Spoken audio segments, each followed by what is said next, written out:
Imagine waking up and realizing the entire world has turned completely upside down. That is exactly what happens to an average civil engineering student who gets ripped out of his normal life. He finds himself thrust into an unfamiliar world full of high-stakes action and wild turnarounds. It all started a few years ago when a random system alarm suddenly chimed out, picking him for a random wish granted by an entity known as the Absolute. A flashy congratulations panel pops up out of nowhere while he lies on the ground in total confusion. The system drops a massive bomb, announcing he is now a character inside Night of Blood and Iron, the exact fantasy novel he was reading just last night. He was hoping to get sucked into the Naruto fanfic he was reading also last night instead. But this will do. He scrambles to make sense of the situation, wondering if he somehow possessed someone in a web novel without even having a single drink. His confusion quickly turns to sheer misery when he realizes he is waking up face down on a freezing dirt road, shivering down to his bones. To make matters worse, a hilarious system health alert chimes in to mock him, revealing his jaw went out of place just from sleeping on the bare ground. He angrily swats at the floating alerts, coming to terms with the reality that he really has taken over a character's body in this story. Right on cue, a handsome man approaches, calling him Master Lloyd and explaining that he has been looking everywhere for him. The man steps into the moonlight and calmly urges them to return to the manor. He instantly recognizes the man as Javier, the legendary future swordsman from the book who starts off as an unknown knight serving the country lord, Arcos Frontera. That is when the terrible truth hits him, realizing he transmigrated into the body of the infamous local scumbag, Lloyd Frontera. Javier deadpans right back, dryly mentioning that while he called his name, he never explicitly called him a hooligan, though it is good, he is at least self-aware. Back at the manor, Javier asks how he even ended up in that state, noting that Lloyd simply passed out on his way back home. Javier explains that his lordship was worried and sent him out, while Lloyd shivers from the drafty cold floor, desperately wishing for a traditional heated ondol floor. Lloyd suddenly turns to Javier, asking if their family is currently drowned in a mountain of debt. Javier finds the question strange, but Lloyd keeps his true knowledge to himself, knowing every single plot point that is scheduled to happen. He remembers reading the final chapter in his tiny boarding house room, specifically how Baron and Baroness Frontera get preyed on by an evil con man, lose all their land, and commit suicide. After that tragedy, the original Lloyd becomes a broken beggar, drinking his life away until he coughs up blood and dies on the street.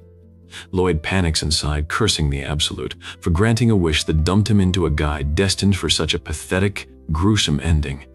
The next morning, his mother confronts him about breaking things at the local pub the night before, though Lloyd tries to claim he was just reading a book. She tearfully begs him to go apologize to the pub owner, and Lloyd resigns himself to cleaning up the mess his body made before his transmigration. He walks through the village, noticing the locals immediately tensing up the moment he comes near. Villagers actively duck into alleyways and slam their doors shut, warning each other not to make eye contact with the notorious scumbag. Lloyd asks Javier why he is tagging along, and Javier bluntly replies that the Lord ordered him to escort him, so yesterday's drunken chaos does not repeat. Realizing he needs to fix his terrible image to survive, Lloyd wonders if he has any cheat codes or special skills he can use, instantly triggering a blue system screen. He checks his skills only to find absurd passives like human scum, which makes people furrow their brows, and rowdy drunkard, which turns him into a total jerk. Noticing Javier staring at him intensely, Lloyd asks, "What is wrong?" But Javier simply brushing it off and tells him to step inside the pub. Lloyd opens the door to call out politely, but inside lies a complete war zone of overturned tables and smashed furniture from his previous night's rampage. The bald pub owner cowers in sheer terror, begging Lloyd not to hurt him, which causes Lloyd to realize his sudden politeness is actually scaring the man even more. Lloyd leans into his rude act instead, giving a half-hearted apology that leaves the owner trembling in confusion. After leaving, Javier notes that the owner will never be satisfied without financial compensation, since all that ruined furniture was bought with his hard-earned money. Lloyd ponders how to pay him back when the family is already broke, remembering how bitterly cold the pub felt inside with only a single, useless fireplace. Suddenly, a literal light bulb goes off in his mind as a brilliant plan takes form. He realizes that no one in this world knows about underfloor ondel heating, meaning if he builds them here, they will sell like hotcakes. While the old Lloyd was a useless hooligan, the current him is Suho Kim, a trained civil engineering major with the perfect knowledge to pull this off. Determined to erase his family's debt, he sets off to secure his very first construction order. A system notification pops up to announce his true journey has begun. unlocking the relationship point system that rewards him for improving ties with key characters. At the pub, Lloyd proposes a deal where the owner acts as the purchaser and Lloyd acts as the builder, but the owner stares back with heavy suspicion. Realizing his clean pitch is failing, Lloyd weaponizes his scumbag reputation, pressuring the owner into signing the contract out of fear. He celebrates securing his first official order, promising the owner he will not let him down. Javier immediately corners him outside, accusing him of threatening the pub owner and asking if he is just finding new ways to cause trouble. Lloyd calls Javier out for cognitive distortion, explaining that he is judging his present actions purely based on his past behavior. Javier counters that his judgment is based on solid experience and statistics, but Lloyd smoothly retorts that those statistics belong entirely to the past. Lloyd boldly declares that he will make the pub owner and his elderly mother smile, using those smiles as the foundation for his new fortune. Lloyd jumps straight into hard manual labor, scooping dirt, moving timber from the Baron's warehouse, and using river clay to build the heating flues. He collapses onto the dirt, gasping for breath, shocked by how weak his new body is after a brutal week of non-stop work. Passing villagers watch in total disbelief, whispering among themselves about whether the infamous hooligan is actually trying to honor a contract. Lloyd pushes his broken body to the absolute limit, screaming in agony as he shivers and swings an axe to chop wood. He staggers backward from sheer exhaustion, nearly dropping his tool before Javier steps in and grabs it. Javier steps up to ask what needs to be done, flashing his blade in a blinding swirl of slashes that instantly reduces raw timber into stacks of perfect planks. Lloyd stares in awe at the mountain of prepped wood, marveling at the incredible efficiency of a future master swordsman. Instead of just thanking him, Lloyd casually asks Javier to help him dig the trench next, causing Javier to inwardly fume at getting even more work. Lloyd points out that Javier is helping because he is curious, urging him to finish the job together. Javier admits to himself that Lloyd has completely changed over the last few days, driving him to swing his blade even faster to see the final result. The two plunge into intense construction, shoveling, twirling timber, and slamming materials together in rapid harmony. In no time at all, the construction is complete, standing as a testament to their combined effort. Javier points out strange letters carved in the structure, and Lloyd proudly explains it is his brand logo before inviting Javier to see the final reveal. Smoke billows from the new chimney as heat radiates through the stone floor, allowing the pub owner's elderly mother to lie down and feel her stiff joints relax in absolute bliss. The pub owner stares in total shock, feeling the incredible warmth radiating from the ground like pure magic. Tears fill the owner's eyes as he deeply thanks Lloyd for making his mother smile for the first time in years, leaving Javier staring at Lloyd in utter disbelief. A chime rings out as Javier's approval rating increases by 2 points, rewarding Lloyd with 36 relationship points for improving his bond with a key character. Lloyd smugly tells Javier he knows he thinks he is not total garbage anymore, but quickly shifts focus to using this success as a model house to advertise to the entire town. A few days later, crowds of villagers gather inside the model house, marveling at the incredible heat radiating through the floors. Lloyd steps up like a master salesman, pitching Style A for yard annexes and Style B for home remodeling, offering a 10% discount if they order both. Back at the estate, Baron Frontera confronts Lloyd over the rumors, warning him that he will not tolerate him tricking or lying to their subjects. Lloyd sighs, realizing everyone automatically assumes the worst of him, but he urges his father not to worry since he can fix their financial troubles soon. Lloyd vows to himself that he will never live miserably because of money again, promising not to give up on saving the estate. While checking his tally of 32 Style A and 57 Style B orders, two sinister loan sharks named Meatloaf and Shiloh stride right into the manor. The arrogant lenders march past Lloyd without even greeting him, prompting Lloyd to recognize them as the vultures from the original novel. Inside the study, the lenders aggressively threaten the Baron, warning him that they will take drastic action if he keeps dragging his feet on the debt. Lloyd opens a system menu to figure out how to spend his hard-earned relationship points, stepping onto a glowing interface as the system scans his soul. The system instantly detects his pre-existing earth knowledge, unlocking options for soil mechanics, hydraulics, and structural mechanics. Lloyd spends his points to officially purchase basic surveying and basic design, feeling the data surge directly into his mind. Realizing Javier cannot handle all the massive construction work alone, Lloyd jokingly wishes he could summon heavy machinery using his engineering knowledge. To his surprise, the system offers a gotcha summon feature where he can spend relationship points to draw random magical beasts. Desperate to get more points, Lloyd realizes he needs key characters to like him, just as Meatloaf slams his hand down on the Baron's desk. The repulsive lender disgustingly suggests that if the Baron lacks money, he should sell the Baroness and her ladies to fetch a hefty sum. The Baron shouts in anger, But Lloyd suddenly bursts into the room, demanding to see the lender's official search warrant. Lloyd smugly quotes the Royal Family and Nobility Act, stating that entering a noble's residence without a warrant is strict trespassing. When the shocked lenders claim they have never heard of such a law, Lloyd calmly calls out for Javier. Javier steps into the room with cold eyes, and Lloyd gives a ruthless order to cut off the trespasser's arm. Javier draws his glowing blade with lethal speed, terrifying the loan sharks so badly that they scramble out the door, screaming that he will regret this. Once they leave, Lloyd dumps a heavy sack of advance payments onto the table, but the Baron reacts with fury, assuming Lloyd extorted the money from their own people. Javier steps in to defend Lloyd, assuring the Baron that he will personally guarantee Master Lloyd fulfills every single construction order. As they walk down the hall, Javier asks how Lloyd knew about such an obscure law, completely unaware that Lloyd learned it directly from Javier's dialogue in the original book. A system notification flashes in the air, announcing that Baron Frontera's approval rating shot up by 6 points, earning Lloyd 60 relationship points. Lloyd immediately rushes outside to use the summon feature, watching a tiny, overly noisy magic circle spark to life on the ground. With a comical pop, a chubby dog-like creature bounces out and lands right at his feet. Disappointed by the tiny pet, Lloyd scoffs at it, prompting the creature to chirp indignantly and demand a chance to show off its skills. Lloyd opens the user manual for the creature, named Pipodon, which instructs him to feed it enclosed sunflower seeds to alter its size. The manual explains that red sunflower seeds expand Pipodon into a gigantic form for up to 12 hours, while blue sunflower seeds shrink him back down. Lloyd tosses a red seed to Podong, hoping a hamster's natural digging skills will help with trench construction if it reaches human size. Energy flashes wildly as Podong begins to swell at an alarming rate, knocking Lloyd backward in a massive cloud of dust. Lloyd gasps in sheer shock as Podong transforms into a towering, 30-foot colossal beast. System screens pop up to reveal Pipodong's incredible construction skills, including digging, packing dirt, and massive cheek pockets. Podong effortlessly excavates massive trenches in seconds, making Lloyd clench his fist in triumph at securing his ultimate heavy machinery. The next morning, Lloyd gathers the 30 idle soldiers of the Frontera barony, forcing them to line up and chant safety first.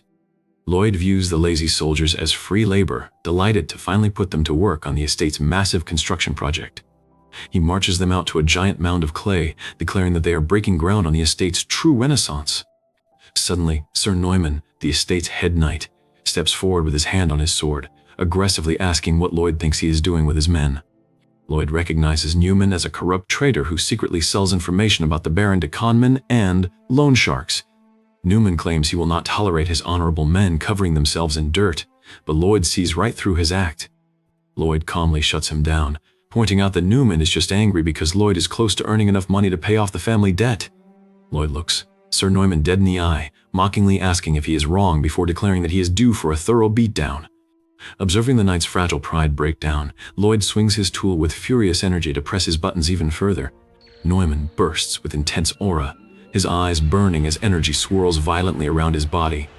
Furious that a noble scoundrel would dare insult a knight's honor, Neumann fumes while Lloyd nonchalantly asks if he wants to drop ranks and settle this with a fight.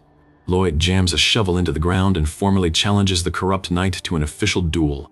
Back at the manor, Javier contemplates Lloyd's strange behavior, finding his calculated confidence baffling given his lack of fighting ability.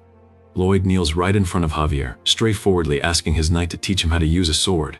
Refusing to back down, Lloyd presses Javier on his refusal, knowing full well the secret struggles Javier faces in his training.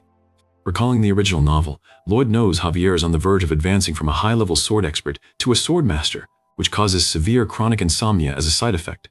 Javier sighs deeply and agrees to give him a chance, confident that Lloyd will quickly fail. Lloyd smugly reveals he knows how to fix Javier's insomnia, reciting mind-numbing civil engineering formulas about steel and concrete until Javier instantly nods off in his chair. The next morning, Javier puts Lloyd through brutal conditioning, ordering him to run 50 laps around the estate perimeter. Javier watches in total disbelief as Lloyd actually takes off running across the fields without a single complaint. Lloyd's frustration boils over as he pants heavily, calling out Javier for expecting him to give up so he could refuse to teach him. Javier grunts in annoyance at having his exact strategy exposed, while Lloyd bursts into laughter and charges ahead to finish his laps. Even as his system alerts him that his annoying brat passive leveled up, Lloyd pushes through the agonizing exhaustion. He remembers his miserable past life on Earth, spending endless days carrying heavy bricks up 4-story buildings and unloading delivery trucks all night just to avoid starving. Refusing to break, he reminds himself of that past despair and pushes his body past the limit despite the intense physical pain. Impressed by his sheer grit and determination under the moonlight, Javier formally agrees to teach him his sword techniques. Javier's approval rating increases by 1 point, granting Lloyd 18 more relationship points for strengthening his bond with his key knight. Inside the study, Baron Frontera expresses disappointment over Lloyd's disrespect toward their longtime house knight, instructing Newman to discipline Lloyd in the duel without seriously harming him. The moment he steps out, the traitorous Neumann sinisterly plots to cut off Lloyd's head, kill the Baron and Baroness, and disguise the entire massacre as a tragic suicide. The day of the duel arrives as crowds gather around the arena, where Newman draws his blade and asks if the young master is ready. Lloyd steps onto the grounds wielding a broadsword, confidently declaring he is ready to knock the knight's lights out. The duel officially commences as Neumann lunges forward, while Lloyd takes a clumsy, lackluster fighting stance. Annoyed by his sloppy posture, Neumann leaps into the air with a heavy sword strike, but Lloyd angles his wide blade forward to meet the blow. Steel impacts steel with a violent clang, shocking the spectating soldiers as Lloyd successfully deflects the aggressive strike. Neumann swings again in a fury, but Lloyd effortlessly parries every blow with tight, highly efficient movements. Javier watches in awe as Lloyd utilizes South Korean military bayonet drills, using the wide blade as a solid shield while maintaining perfect balance. Lloyd uses the flat of his blade to shove Neumann back, even using the leverage to bounce around like a pogo stick while laughing maniacally. Javier stumbles in total shock, wondering if Lloyd is treating the fight like a joke right up until Neumann screams out and lunges with full force. Combining Javier's footwork with his shovel maneuvers, Lloyd accesses his system menu mid-fight and spends 40 relationship points to unlock the shoveling skill. His broadsword glows with energy as he activates the skill, driving a devastating strike straight into Neumann's defense. Pushed to the brink by a civilian, Neumann exhales and summons his internal mana heart, surrounding his sword with a lethal, shimmering aura. Neumann raises his glowing weapon and charges, driving a massive shockwave of magic down upon Lloyd's position. Lloyd holds his ground against the explosion, absorbing Neumann's mana strike using the foundational principles of the Asura core technique. Unleashing the absorbed energy right back at him, Lloyd shatters Neumann's guard and sends the knight flying across the arena. The violent impact knocks Neumann's teeth flying out of his mouth as he crashes hard onto the dirt track. The watching soldiers stand frozen in absolute disbelief, whispering among themselves as the official steps forward to declare Lloyd the victor. With the duel officially over, Lloyd stands over the fallen knight and raises his weapon to deliver a brutal, unrelenting beating. The Baron yells out for Lloyd to stop, but Lloyd continues striking every sensitive spot on Neumann's body with ruthless precision. Javier watches Lloyd's calm expression during the beating, realizing he is acting with complete foresight as if he already knows the exact outcome. After the fight, Lloyd approaches Javier and directly demands to be taught the Asura core technique, leaving Javier stunned as to how he knows about his secret, unfinished method. Lloyd teasingly claims. Javier rambles about it in his sleep, offering to help him perfect the technique in exchange for learning it. Lloyd analyzes the flaw in the core method, pointing out that forcing external mana directly into his mana heart causes it to bounce off, advising him to condense it separately on the outside like an engine. Javier tests the concept immediately, successfully manifesting a triple circle mana heart on his very first attempt. System windows flash as Javier's approval rating jumps by 5 points, leaving Lloyd satisfied with the massive boost. When the Baron arrives to confront Lloyd over his brutal beating of Neumann, Lloyd tells his father to look under the tablecloth at the knight's hidden documents. The Baron inspects the papers and discovers secret letters between Neumann and the conman Tortoise, detailing the domain's finances and the Lord's personal habits. Lloyd reveals he had Podong sneak into Neumann's quarters overnight to uncover the hidden evidence. Exposed as a traitor, Neumann drops to his knees and desperately begs the Baron for mercy. The Baron strips Neumann of his title and officially exiles the traitorous knight from the Frontera domain forever. Lloyd immediately begins his next major project, ordering the construction of a paved road leading from the manor straight to the eastern mountain. Javier watches him closely, questioning where Lloyd suddenly acquired all this high-level construction and summoning knowledge. Sensors alert as Lloyd activates his stubborn insistence skill to deflect Javier's intense interrogation. Lloyd spins the argument back on Javier, asking why Javier is allowed to be a prodigy while he is questioned for being a genius. Brushing the matter aside, Lloyd announces he is leaving for the border town of Ludania, and Javier immediately insists on coming along as his bodyguard. In the border town of Ludania, the conman Tortoise slams his fist onto a tavern table after losing a fortune in gambling. His hired bodyguard threatens to leave if he cannot pay, forcing Tordes to search for another easy noble market to scam. The door suddenly slams open as Lloyd strides into the room, introducing himself directly to the terrified conman. Panicking, Tordes orders his dark enchanter bodyguard to kill Lloyd while he scrambles out the back window. Javier steps into the back alleyway right on cue, blocking Tordes' escape route, just as Lloyd predicted. The dark enchanter drops down and unleashes heavy gravity magic, flooding the alleyway with crushing pink energy. Equipped with his new triple circle mana heart, Javier effortlessly cuts through the gravity magic with a single slice of his glowing blade. Javier corners the terrified conman, threatening to sever his legs if he does not submit to the law for noble fraud. Lloyd steps in to stop Javier from executing him, leaving Javier shocked that Lloyd would show pity to an enemy. Far from showing mercy, Lloyd hands Tordes an employment contract that garnishes 80% of his salary to repay the defrauded money. Lloyd smugly informs the horrified conman that it will take him exactly 520 years of hard labor to pay off his massive debt. A few days later, back at the barony, Lloyd posts job flyers offering 20 gold per week, drawing massive crowds of eager villagers. Javier explains that the townspeople no longer view him as a hooligan, but as a trustworthy and talented leader who saved their families from freezing in the winter. Grateful workers thank Lloyd for his Ondel heating, asking if he would accept construction orders from their relatives in neighboring domains. Lloyd celebrates as the first stage of his grand plan succeeds, agreeing to take out-of-town orders for a heavy travel fee. When Javier asks why the road to the mountain was built, Lloyd explains that Ondel heating requires massive amounts of wood fuel that will soon strip the forests bare. He reveals that the mountain road leads straight to rich black coal deposits, which he will mine and sell back to the population at a massive markup to permanently clear his family's debt.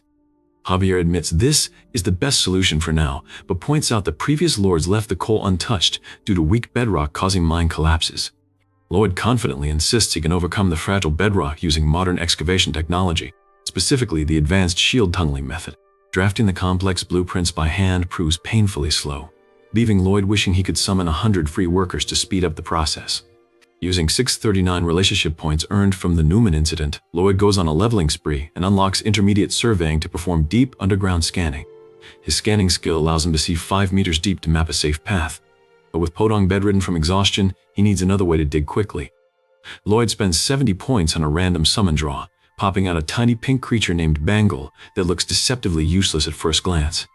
The shield tunneling process begins as an enlarged Bangle chows down on massive amounts of dirt at the front of the excavation machine. Bangle then activates her steel dung launcher skill, firing out solid metallic segments to form structural supports for the cavern walls. Javier flashes his sword to slice the launch steel into uniform lengths, internally questioning why a top knight is underground chopping up creature turds. Though dizzy from the thin underground air, Lloyd refuses to leave the site, insisting that a true leader stays on the front lines with his crew. Their non-stop effort pays off as green scanner light reveals the black coal layer, allowing him to finish the tunnel 10 times faster. Suddenly, the solid rock wall crumbles to reveal a massive, unmapped underground void that was not there during initial scans. Swarms of terrifying wild monsters burst from the breach, forcing Lloyd and Javier into a frantic battle as they realize they have stumbled into a massive nest. With over 1,000 monsters pouring into the cavern, Lloyd realizes Javier cannot hold them off forever in an enclosed space rapidly running out of oxygen. A brilliant idea strikes Lloyd as he remembers that coal deposits harbor methane gas, prompting him to locate a gas pocket to blow up the entire colony. Lloyd charges forward with a lit torch, searching frantically for the methane layer while Javier slashes through waves of attacking monsters. Locating the methane pocket, Lloyd digs furiously into the wall while Javier keeps the relentless horde at bay. The colossal queen ant suddenly emerges into the chamber, forcing Javier to step up and hold back the massive beast. Javier unleashes a blinding surge of sword energy, clashing violently against the queen ant's massive strikes to buy precious time. Lloyd hurls his lit torch straight into the exposed methane gas, shouting for Javier to run for the exit. A monstrous explosion rocks the underground, engulfing the entire colony in a fiery inferno and collapsing the cavern. Lloyd regains consciousness in the ruined tunnel, realizing Javier shielded him from the blast and injured Bangle in the process. Trapped under piles of heavy rubble, a red warning flashes in the air to alert Lloyd that their oxygen supply is rapidly running out. Refusing to leave Javier and Bangle behind, Lloyd grabs his shovel and starts desperately digging through 15 feet of solid rock. His selfless determination triggers a system notification, earning him 6 approval points from Javier and a massive boost in relationship points. With his oxygen hitting critical levels, Lloyd dumps all his points into leveling up his Asura core technique all the way to double circle level 1. He activates his new Energizer and Latent Power Surge skills, tripling his mana power to dig without feeling an ounce of fatigue. Shoveling at superhuman speeds, Lloyd catches sight of the glowing green exit marker at the end of the tunnel. He breaks through the final wall just as his 10-minute Energizer skill reaches its limit, causing him to slump onto the ground in complete exhaustion. Podong bursts through the remaining debris from the surface, allowing sweet, fresh oxygen to pour in and revive Lloyd. Overcoming his physical limits unlocks the power-saving mode skill, allowing him to maintain a weak mana flow even while completely drained. Word of the battle quickly spreads through the barony, with villagers praising Lloyd for risking his life to evacuate the workers before fighting the monsters. Lloyd wakes up in his bed 2 weeks later, celebrating the massive bonus of 500 relationship points awarded for his heroic courage. Resuming work at the mine, Lloyd personally inspects the deep shafts to ensure maximum safety for his workers. Deep inside the tunnel, Lloyd detects a hidden hollow chamber concealed directly behind the rock face. Clearing the rubble, they discover a massive, green-skinned orc warrior lying paralyzed on the cavern floor. The warrior introduces himself as Arash, son of the wild orc chief, and recovers quickly under the care of the Baron's physician. Seeing an opportunity, Lloyd demands 120 orc warriors as payment for saving his life. Arash refuses, explaining that wild orcs are strictly warriors who only follow those who assist in their coming-of-age ritual by taking down a wild monster. Lloyd cleverly manipulates the story, convincing Arash that they defeated the Queen Ant together as equal partners. Flattered by the title of a great warrior, Arash happily agrees to grant Lloyd his requested orc labor force. A week later, they arrive at the wild orc village, only for Chief Akush to reject the request outright. Chief Akush explains that orcs require massive amounts of fresh meat to maintain their muscle mass, and lending workers would cause severe muscle loss. Lloyd steps forward with a smug smile, proposing to build a structure that preserves meat for days without spoiling. He draws up a contract to construct a Siop Bingo, an ancient, non-magical ice storage facility built from heavy granite stone. Inspecting the massive cliff face, Lloyd notes that breaking the ultra-hard granite without dynamite will require a special tool.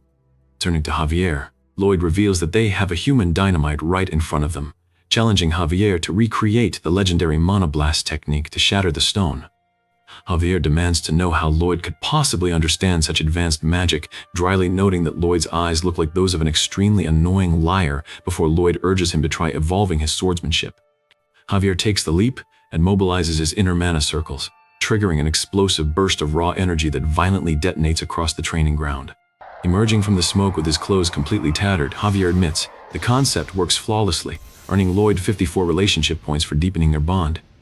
Javier grumbles that, as a noble knight, he trained his sword to protect his master rather than handle construction, but Lloyd casually weighs off his complaints without an ounce of sympathy. Construction on the Seal Bingo structure moves at a breakneck speed as Javier precision slices massive granite blocks while Podong transports them alongside muscle-bound orcs working out like fitness addicts. Seeing the orcs take on the heavy lifting entirely on their own, Lloyd calculates that the project will wrap up 5 times faster than scheduled as they prepare for the final insulation phase.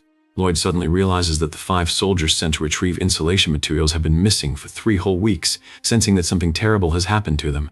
When Javier offers to head out alone, Lloyd firmly stands his ground, declaring that as the commander on site, he takes full personal responsibility for every single one of his workers.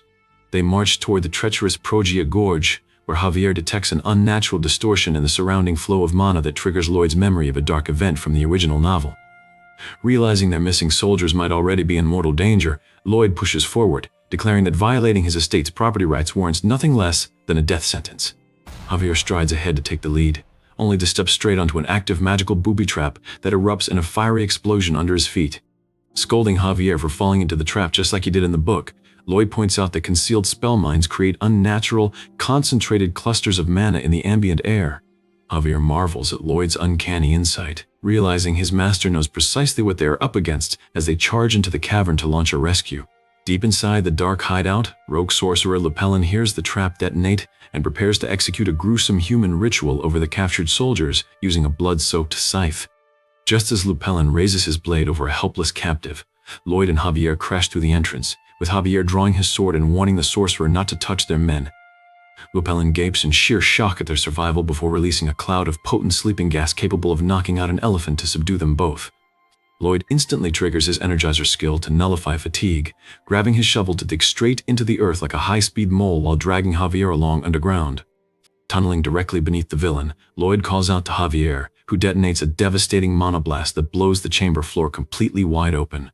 Emerging dramatically from the rubble, Lloyd taunts the terrified sorcerer before Lupellin unleashes a giant, green flesh ghoul to tear them apart. Lloyd analyzes the grotesque monster in seconds, spotting its physical vulnerability and ordering Javier to strike directly at its legs. Javier unleashes an improvised monoblast slash, generating a towering pillar of energy that bisects the ghoul in half with a technique never even documented in the original story. With the ghoul destroyed and the soldiers rescued, Lupellin drops to his knees, tearfully claiming he only turned to dark necromancy to bring back his deceased wife and child. Lloyd ruthlessly cuts off his sob story, pointing out that sacrificing innocent lives to create monsters destroys other families and leaves him nothing more than a monster himself.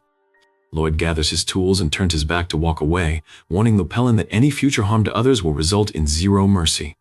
Knowing from the novel that forgiving Lupellin only allows him to transform into a mass-murdering villain, Lloyd spins around the second Lupellin tries to attack and eliminates him without hesitation.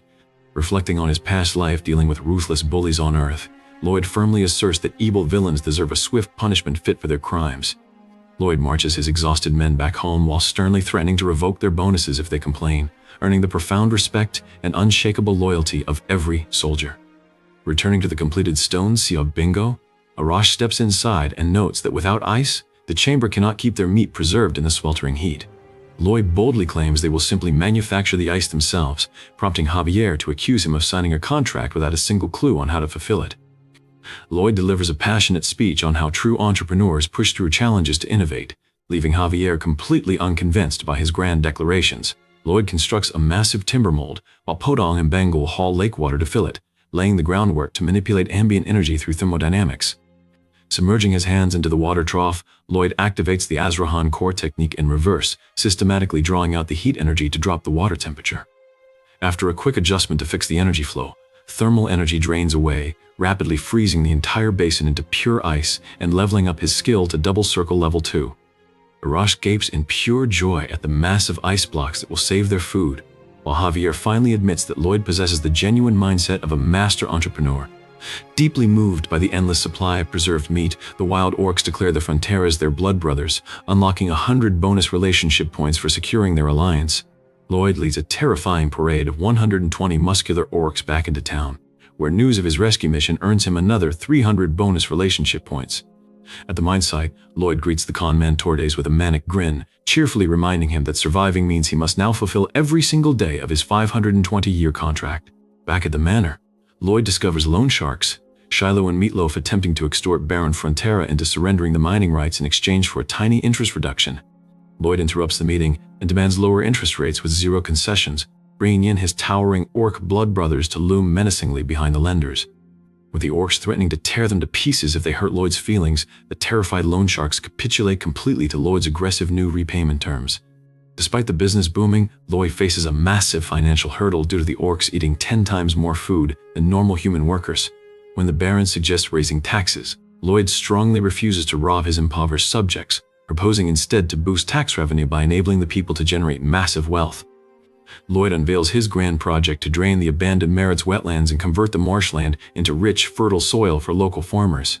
With no modern machinery available for complex terrain, Lloyd rolls up his sleeves and spends grueling days knee-deep in mud testing drainage channels by hand. Watching his son work without food or sleep, Baron Frontera sheds his past resentment, offering his complete trust and earning Lloyd 20 bonus relationship points. The manual drainage channels work perfectly as water flows out of the swamp, unlocking vast new tracts of arable land to bring in massive future tax revenue.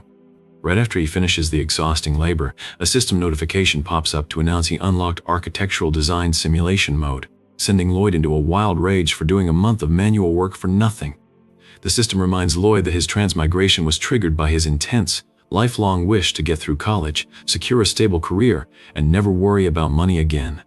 Lloyd argues those were just normal goals, but the system explains that a true wish transcends all time and space. Frustrated by the confusing metaphysical talk, Lloyd tells the system to stop, prompting it to offer him a new friend through a summoning draw. Standing over the flooded Merit's wetlands, Lloyd looks at Podong and Bengal, realizing the two of them alone cannot handle draining such a massive expanse of water. Lloyd decides to spend all his accumulated relationship points on a random summon draw, noting that the cost increases by 1.5 times with each turn.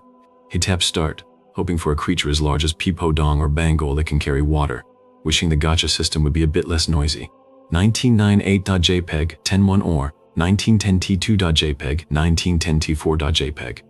Energy flashes wildly across the field before a yellow, hippo-like creature plops onto the ground with a cheerful smile. Lloyd stares in utter bewilderment, trying to figure out if he just pulled a water-guzzling hippo alongside his other cute companions. Checking the user manual, Lloyd discovers that sunflower seeds do not make this new creature grow, leading him to panic as he worries he finally pulled a total dud. A system window pops up to reveal the creature's true capability, granting Hamung the skill, One Shot, which allows it to drink as much water as its stomach can hold. Skeptical but willing to test it out, Lloyd watches as Hamung waddles over to the edge of a stream and plunges its face into the water. Hamung begins guzzling water at an astronomical rate, rapidly swelling in size as a massive vortex of water rushes into its mouth.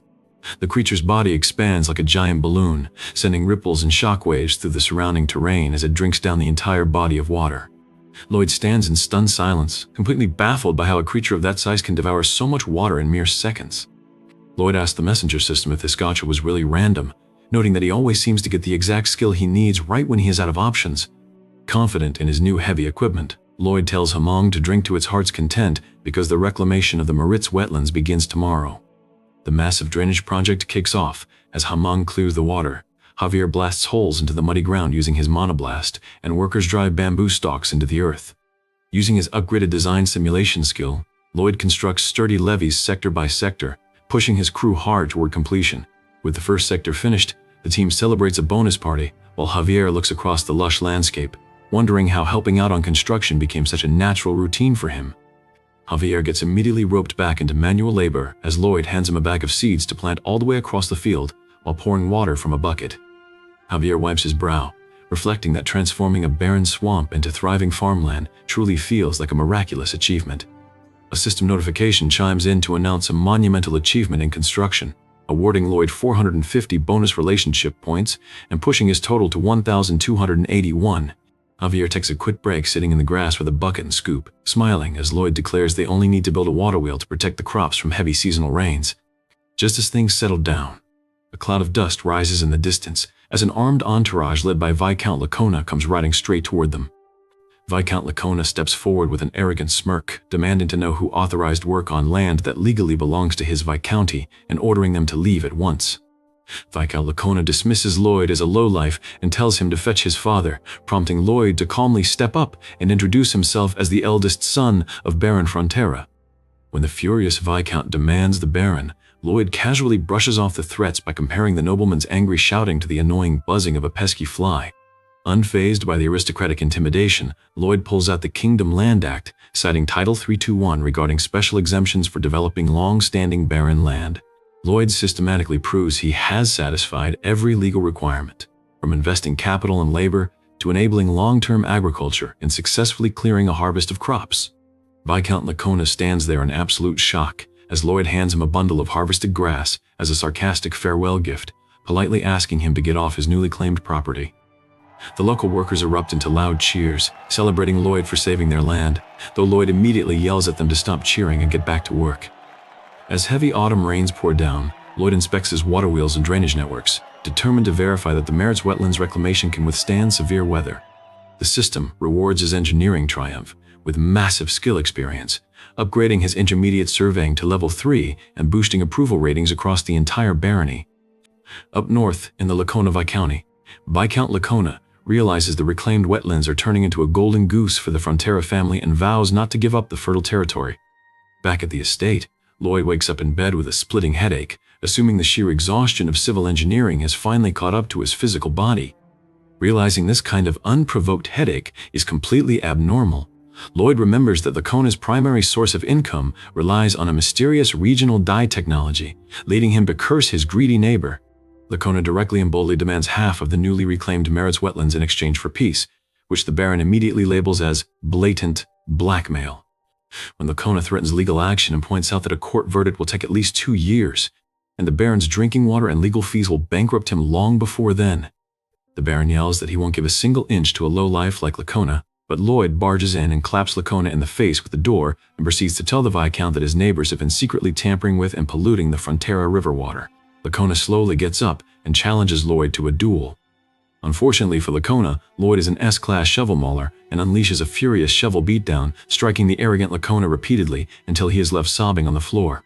Viscount Lacona's advisors assume the Baron's assault will give them grounds to drag the case out in court for 4 extra years, playing straight into their strategy. Refusing to play the slow legal game, Lloyd rallies the domain to construct a massive infrastructure project to solve their water crisis by building a giant reservoir. Lloyd unveils his grand scheme to build a massive water supply system connecting straight to Lake Kabua in the eastern mountains, promising 100 times profit on construction fees. A few months later, a panicked Viscount Lacona watches his dye workshop fail, while Lloyd and his associates pay him a smug visit to discuss his mounting problems. Viscount Lacona glares at Lloyd in pure fury, realizing that the mysterious ruin of his dye workshop was entirely orchestrated by his rival. Lloyd casually explains that while blasting limestone to build their Roman-style aqueduct, his crew accidentally allowed calcium-rich limestone debris to wash down into the Valley River. That mineral-heavy water floats straight into Lacona's dye workshop, ruining his chemical formulas and shutting down his entire business operation. Screaming in rage, the Viscount threatens to use his royal court connections to make Lloyd pay heavily for the damages, but Javier points out that the Viscount started the fight. 1 month later, the legal case collapses entirely against Lacona, forcing the completely ruined nobleman to crawl back and beg Lloyd to save his failing dye workshop. Viscount Lacona kneels on the floor in absolute humiliation, casting aside his noble pride to plead for mercy as Lloyd presents him with a binding document. Lloyd hands him a water supply contract with exorbitant pricing, telling the weeping nobleman that the lesson that water is not free came directly from the Viscount himself. The Frontera barony secures a massive monthly revenue stream from the contract, though Lloyd notes that the vengeful Viscount is being treated almost like the devil himself. As they celebrate their financial victory, Lloyd receives word about an odd purchase involving the ancient treasure he received from the Orc tribe. Far away in the commercial city of Kuromo, a retired legendary warrior known as the Crimson Knight lives quietly until a monstrous aquatic entity violently bursts from the waterfront. Back at the barony, Javier reflects on Lloyd's character, noting that while people praise him as warm and kind, the man's absolute core principle remains entirely tied to cold cash. Baron Frontera officially summons Javier, relieving him of his original monitoring duty and formally assigning him to protect Lloyd as the true heir of the domain. Javier remembers his lonely childhood as an orphan, recalling the wooden sword the Baron carved for him and how the Baron believed he would become the world's strongest knight.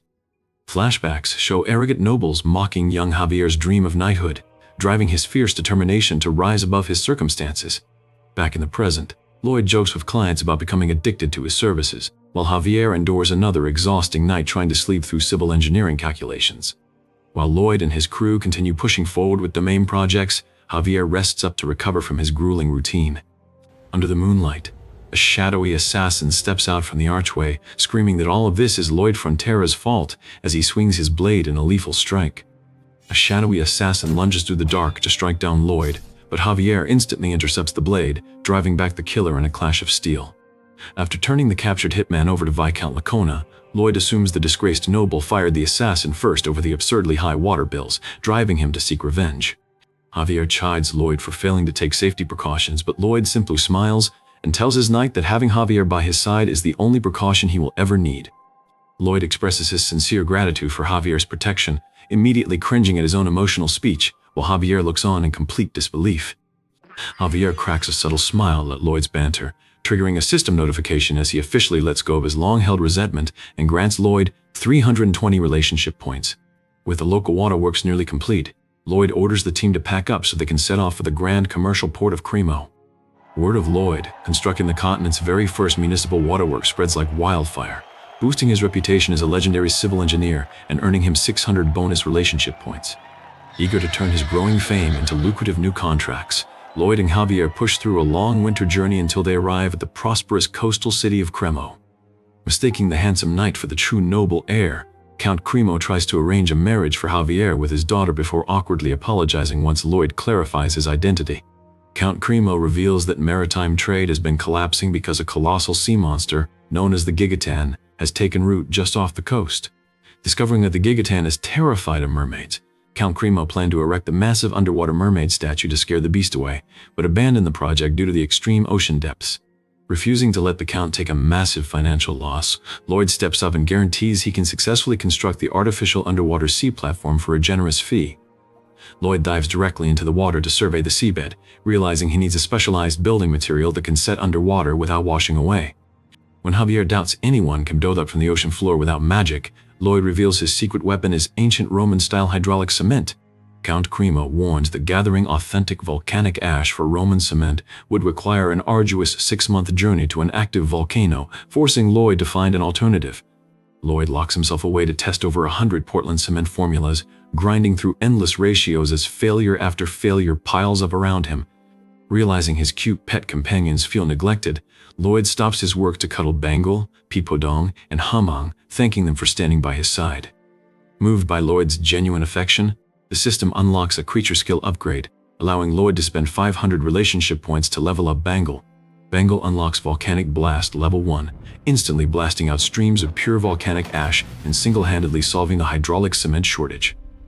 Hamang activates One Shot to swallow every drop of water inside the caisson, allowing Javier to use his immense strength to hammer heavy friction posts into the bedrock. Bangle uses Steel Dung Launcher to weave a reinforced rebar frame before the crew pours in the Roman cement, creating a solid artificial sea platform rising 50 centimeters above high tide. Count Cremo hosts a grand celebration banquet aboard a luxury ship, introducing Lloyd to the gathered aristocracy as the brilliant mastermind behind the platform. Javier suddenly halts his drink, sensing an extraordinarily swift entity twice the size of their ship surging through the dark ocean depths toward the harbor. Lloyd warns Count Cremo that the Gigaton is approaching, but the Count's chief knight, Sir Genovan, dismisses the warning after failing to detect any danger. Realizing the monster is incoming, Lloyd orders the crew to raise anchors and clear the ships away from the statue site, while Javier leaps into action. The colossal Gigaton erupts from the waves in a violent fury, forcing Javier to execute rapid mid-air sword slashes to deflect incoming debris. Javier unleashes an energy-infused blade strike, but the creature's massive hide absorbs the blow, smashing the ship's deck and throwing sailors into the churning sea. Hamang plunges into the harbor to scoop up drowning civilians as the Gigaton turns its destructive rampage toward the city.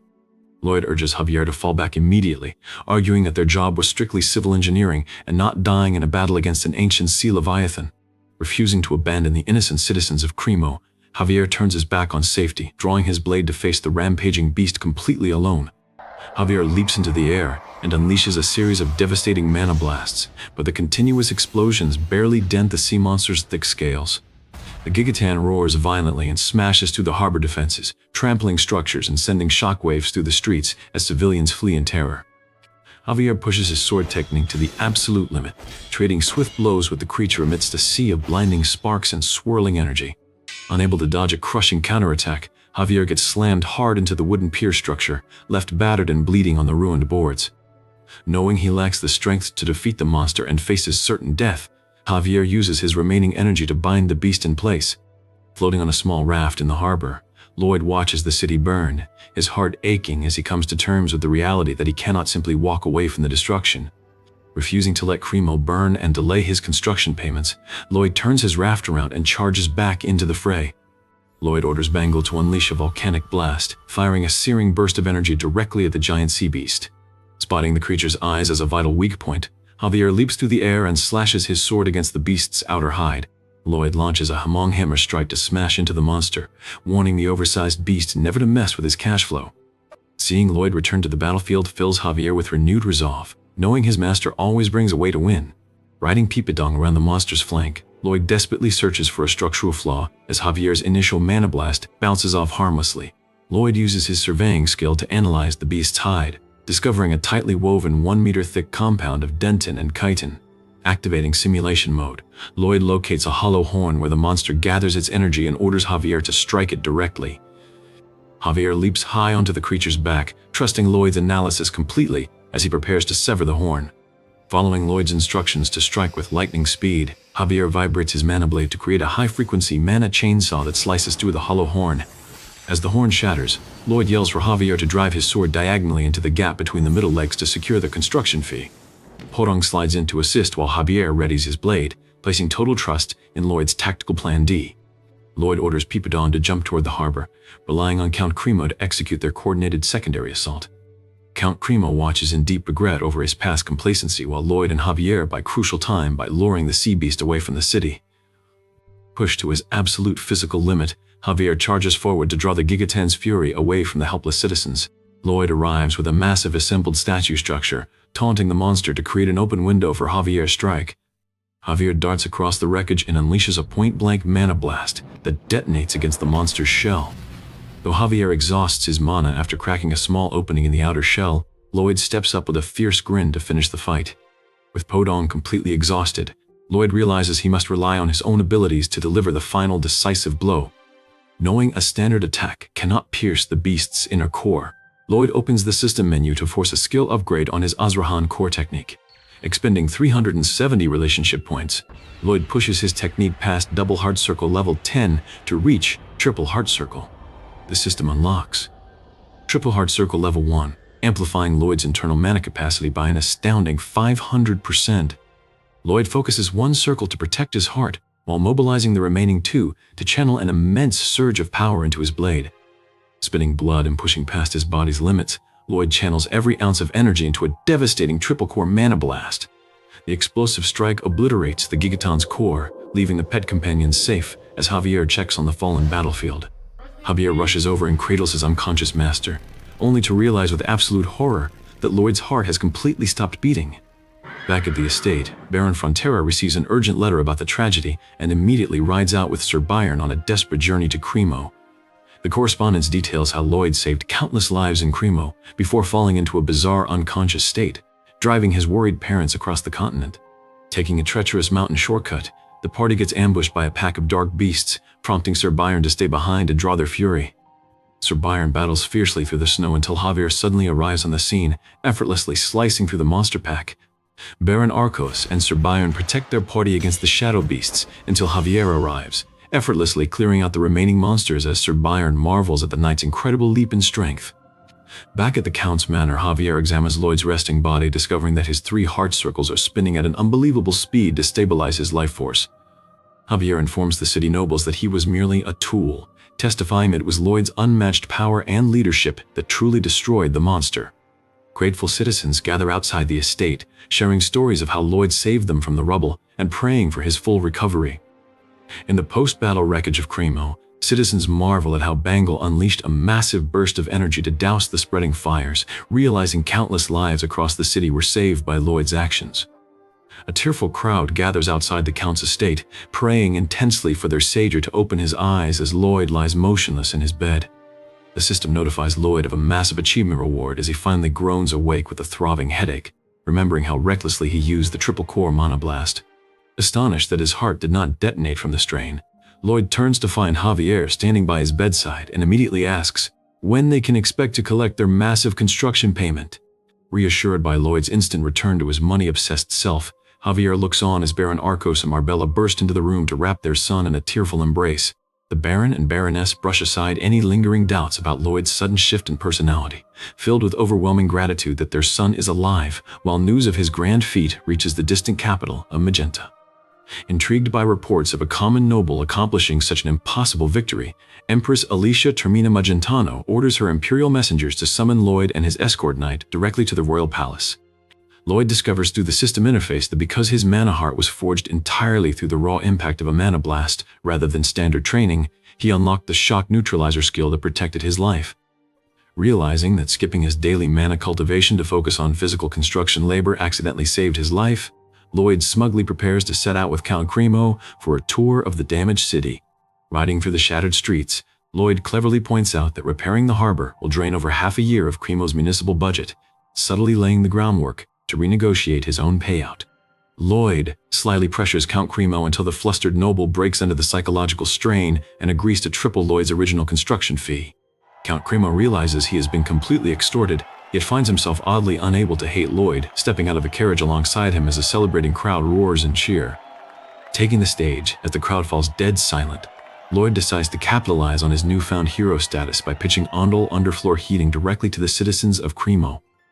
Lloyd dramatically calculates that struggling with inefficient fireplaces wastes 15 years of a person's life, shouting at the spellbound crowd to order Ondol installations directly from the Frontera barony.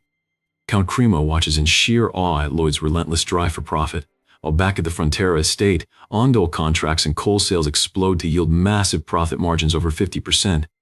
Lloyd returns home to inspect the work and praises his crew's exceptional efficiency, prompting a system notification that awards him 400 bonus relationship points for popularizing the Frontera heating system across the kingdom. Holding his shovel beside massive new coal storage units, Lloyd gleefully envisions an early retirement filled with endless luxury until a blast of trumpet horns signals the sudden arrival of a royal messenger. An imperial envoy performs an absurdly elaborate martial spinning entrance to unroll a royal scroll, making Lloyd instantly cringe with a terrible feeling that major trouble is brewing. The royal decree proclaims that Empress Magentano wishes to personally greet the valiant heroes who defeated the Gigaton, granting Lloyd 90 bonus relationship points while terrifying him with memories of his past military service. Flashbacks reveal how Lloyd was overworked like a dog in his past life on Earth after building a flawless structure for his commanding officers, filling him with dread that the Empress will exploit his engineering talents for life. Shaking off his panic, Lloyd resolves to use his knowledge of the original novel's plot and the capital's political climate to squeeze every single penny he can out of the royal treasury. Arriving at the Grand Palace of Magenta, Lloyd and Javier bow deeply before Empress Alicia Termina Magentano as she commands them to raise their gaze. The Empress instantly senses Javier's formidable aura and mistakes him for the noble heir, prompting Lloyd to internally recognize her as one of the kingdom's only 2 elite swordmasters. Empress Magentano tests Lloyd's competence by asking which construction project is most urgently needed in the capital, fully expecting him to suggest repairing her crumbling royal palace. Knowing her expected answer, Lloyd boldly rejects repairing the palace as non-urgent, explaining that structural pressure from a dragon attack centuries ago poses no immediate threat. Lloyd proposes constructing a revolutionary modern suspension bridge across the Magina River to replace the stone bridge that has collapsed 12 times, instantly captivating the Empress with his unshakable conviction. To seal the deal, Lloyd hands her a binding contract stating he will be hung, drawn, and quartered if the bridge fails, in exchange for guaranteed royal protection of his family's noble station. Amused by his sheer boldness and self-imposed stakes, Empress Magentano signs the contract, finding his calculating nature bizarrely endearing. Exiting the throne room, Javier warns Lloyd that provoking a swordmaster could have cost him his head, but Lloyd dismisses his concerns as he prepares to venture into the capital alone. Lloyd sets off for the Royal Academy to deliver winter supplies to his younger brother Julian, recalling that in the original novel timeline, Julian was expelled over unpaid tuition and murdered in an alleyway. Determined to rewrite his brother's tragic fate, Lloyd arrives at the academy where Julian reacts with deep shock and suspicion to his older brother's uncharacteristic kindness. Julian struggles to process Lloyd's sudden visit without a single insult, while Lloyd drags him along to an expensive restaurant for lunch under their mother's orders. At the dining hall, Julian orders an expensive meal while secretly wondering how his notoriously useless older brother could possibly be credited with defeating the Gigaton in Cremo. A group of arrogant upper-class students led by Viscount Lacona's son interrupts their meal, verbally abusing Julian and slamming his table while mocking his impoverished background.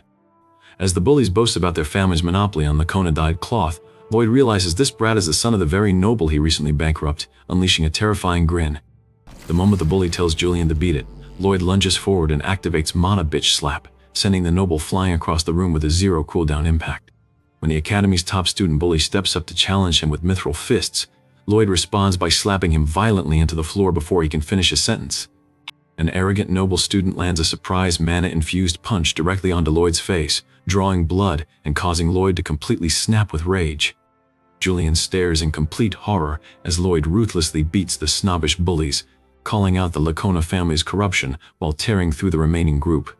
When Julian frantically begs him to stop out of fear of future retaliation, Lloyd turns to his brother with a bright smile, reassuring him not to worry. Lloyd grins darkly as energy crackles around his hands, asserting that the absolute best cure for arrogant bullies is instilling the pure, unadulterated fear of death. The academy dean and guards rush into the dining hall shouting for the brawl to stop immediately. Lloyd instantly calms down and introduces himself as the eldest son of Baron Frontera, apologizing for the commotion while pointing out how Viscount Lacona's son abused his brother Julian. Knowing the corrupt faculty turned a blind eye to protect wealthy aristocratic ties, Lloyd faces down the furious dean who demands to know what this has to do with the Empress.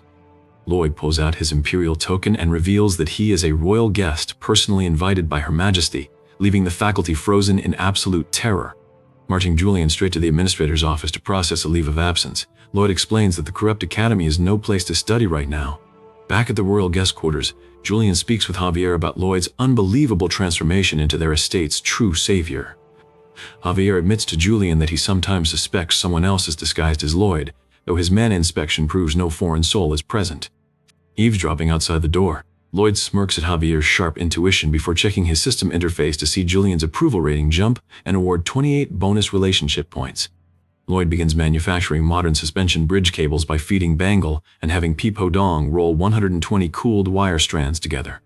Handing the cable production over to Julian, Lloyd praises his brother as an intelligent and responsible leader capable of managing the vital task. To craft the bridge's steel trusses, Lloyd visits the royal dwarf master craftsman Corgitus, who instantly rejects human designs with total disdain.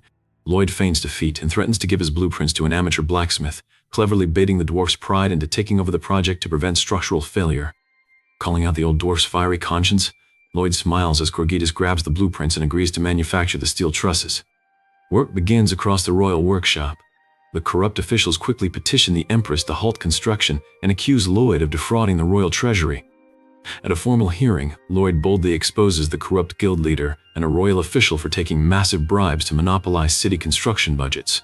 When the official angrily claims slander, Empress Magentano activates a confession spell that forces the corrupt plotters to admit their guilt on the spot. With high wizards using gravity magic on stone blocks and Bangle launching the cables across the river, the socket connection seals in record time. Julian and the team apply fire magic to complete the build, erecting the massive magenta suspension bridge in record time. The system awards Lloyd a massive bonus of 1,050 relationship points, while Empress Magentano looks on, contemplating how best to utilize his talents. Refusing to become an overworked royal worker, Lloyd requests that the Empress withdraw all offers of land and title in exchange for one special request. Lloyd presents a thorough 4-month investigative report on the Royal Academy, detailing how corrupt educators line their pockets while enabling severe student bullying. Empress Magentano casts a confession spell on the accused faculty, ordering the immediate arrest, land confiscation, and lashing of every corrupt administrator. Lloyd gleefully prepares to sneak back to the countryside, until an envoy delivers a message from the Empress respecting his desire for a lazy life while inviting him to tomorrow's banquet. Javier identifies the messenger as Sir Kyle, the kingdom's top swordmaster, while Julian thanks Lloyd for resolving the academy crisis, earning Lloyd an additional 910 bonus relationship points. At the royal banquet, Empress Magentano leans in close and offers Lloyd a permanent position whenever he changes his mind. Recalling his novel knowledge, Lloyd realizes a plot point scheduled for 3 years later is happening right now as he notices Sir Kyle lurking nearby with dark intent. Retiring to her chambers, Empress Magentano suddenly clutches her chest as a lethal, mana-paralyzing poison takes effect. Staggering toward the door for help, the Empress reaches out to Sir Kyle, only for the traitorous knight to draw his blade to finish her off. Lloyd and Javier burst into the room, with Lloyd ordering Javier to hold off the top swordmaster for 3 minutes. Javier leaps into combat and blocks Sir Kyle's lethal strikes using a candlestick, stunning the traitorous knight with his high-frequency mana collisions. While Javier trades furious sword slashes, Lloyd rushes to the Empress and uses his Azrahan core technique to absorb the deadly poison directly out of her body. Sir Kyle manifests his aura sword to unleash overwhelming power, forcing Javier to execute a point-blank mana blast to survive the onslaught. Javier pours every drop of his remaining strength into a desperate final strike, clashing blades in a blinding wave of fire and energy to protect his master. Sir Kyle gasps in sheer disbelief as Javier uses his sword like a heavy cannon, launching a devastating scatterblast of mana that detonates across the hallway in a series of earth-shattering explosions. In the quiet room nearby, Lloyd ignores Empress Magentano's royal complaints and urges her to stay silent so he can concentrate on draining the lethal poison directly from her bloodstream. Lloyd coughs up dark blood from the intense strain of absorbing the venom, while outside, Sir Kyle slides across the slick stone floor after taking a heavy blow. Javier plants his feet and declares that no one will pass him, but Sir Kyle smirks villainously and shouts to the approaching Imperial Guards that Lloyd's group is actively trying to assassinate the Empress. Javier grits his teeth and dives headfirst into the incoming tide of elite guard soldiers, parrying heavy steel blades and cutting down wave after wave with precise sword strikes. Acknowledging that these elite guards could easily overthrow a small nation, Javier pushes forward until Sir Kyle steps back in with a glowing aura sword ready for the kill. Blades clash with blinding intensity down the grand marble corridors. Sir Kyle unleashes massive beams of energy that tear up the floorboards and leave Javier battered and bleeding. The system notifies Lloyd that poison absorption is complete, prompting Empress Magentano to stagger to her feet and urge him to gather his mana to sever his own arm before the venom kills him. Refusing to cut off his arm because it would make shoveling impossible, Lloyd unleashes a massive, raw mana blast that sends a soaring beam of purple energy tearing straight through the Imperial estate. Sir Kyle staggers back in shock as a tremendous explosion of mana rocks the palace, marveling in disbelief as Javier rises once again after taking a direct hit from an aura sword. Panting heavily on trembling legs, Javier berates himself for relying so heavily on Lloyd, prompting Lloyd to casually joke about docking his pay for 6 months to ease the tension. Sitting beside a crackling campfire, Javier tries to negotiate his salary dock down to 3 months, while Lloyd explains that human monohearts have absolute limits that standard training cannot break. Javier resolves never to rely on his master again and vows to become a true sword master on his own strength, channeling every drop of his remaining mana into a single point. Sir Kyle watches in horror as Javier channels raw aura sword mana directly through his blade and into his own heart, screaming in agony as intense pink energy incinerates his body from the inside out. Javier unleashes an almighty roar and launches a final catastrophic strike that sends Sir Kyle crashing into the stone ruins, where the traitorous knight collapses without a trace of breath or mana. A brilliant pillar of radiant green light suddenly erupts from Javier's body, shocking the surrounding guards as he transcends his limits to manifest a real, physical aura sword. Javier swings the radiant green blade in a wide arc, spraying blood across the pavement and instantly overwhelming the remaining traitorous soldiers. Meanwhile, a recovering Empress Magentano slaps Lloyd back to his senses, leading him to activate his supercharged skill to absorb huge amounts of environmental mana. Empress Magentano offers Lloyd all the mana he needs, sending a massive wave of blue magical energy swirling into his body and restoring his strength. The system elevates Lloyd's mana heart to the rank of low-ranking sword expert, unlocking the powerful frenzy skill that boosts his physical attributes by 200%. Lloyd offers to carry the queen on his back, dashing down the Grand Palace corridor at top speed to rejoin the main battle. Empress Magentano commands the Imperial Guards to lower their weapons, publicly exposing Commander Kyle's treason while ordering everyone to bow before Lloyd and Javier as the true heroes of the realm. Javier reaffirms his unshakable duty to protect Lloyd, while a system notification alerts Lloyd that fulfilling a hidden condition has unlocked the compliment system. Lloyd browses his ridiculous new titles of praise for massive statistical boosts, discovering that earning CP points will allow him to unlock a story-altering ending spoiler. Julian informs Lloyd that the Empress has summoned Javier alone, prompting Empress Magentano to officially order Javier to take over as captain of the Royal Guard. Javier kneels before the throne and respectfully declines the promotion, declaring that he will always remain Baron Frontera's knight, even if disobeying the Queen's royal decree means facing execution for treason. Moved by his unwavering loyalty, Empress Magentano permits Javier to return to his master, softly reflecting on her lack of luck with people from the Frontera domain. As the full moon lights up the night sky, Lloyd receives 22 CP points and spends 20 of them to activate the ending spoiler function.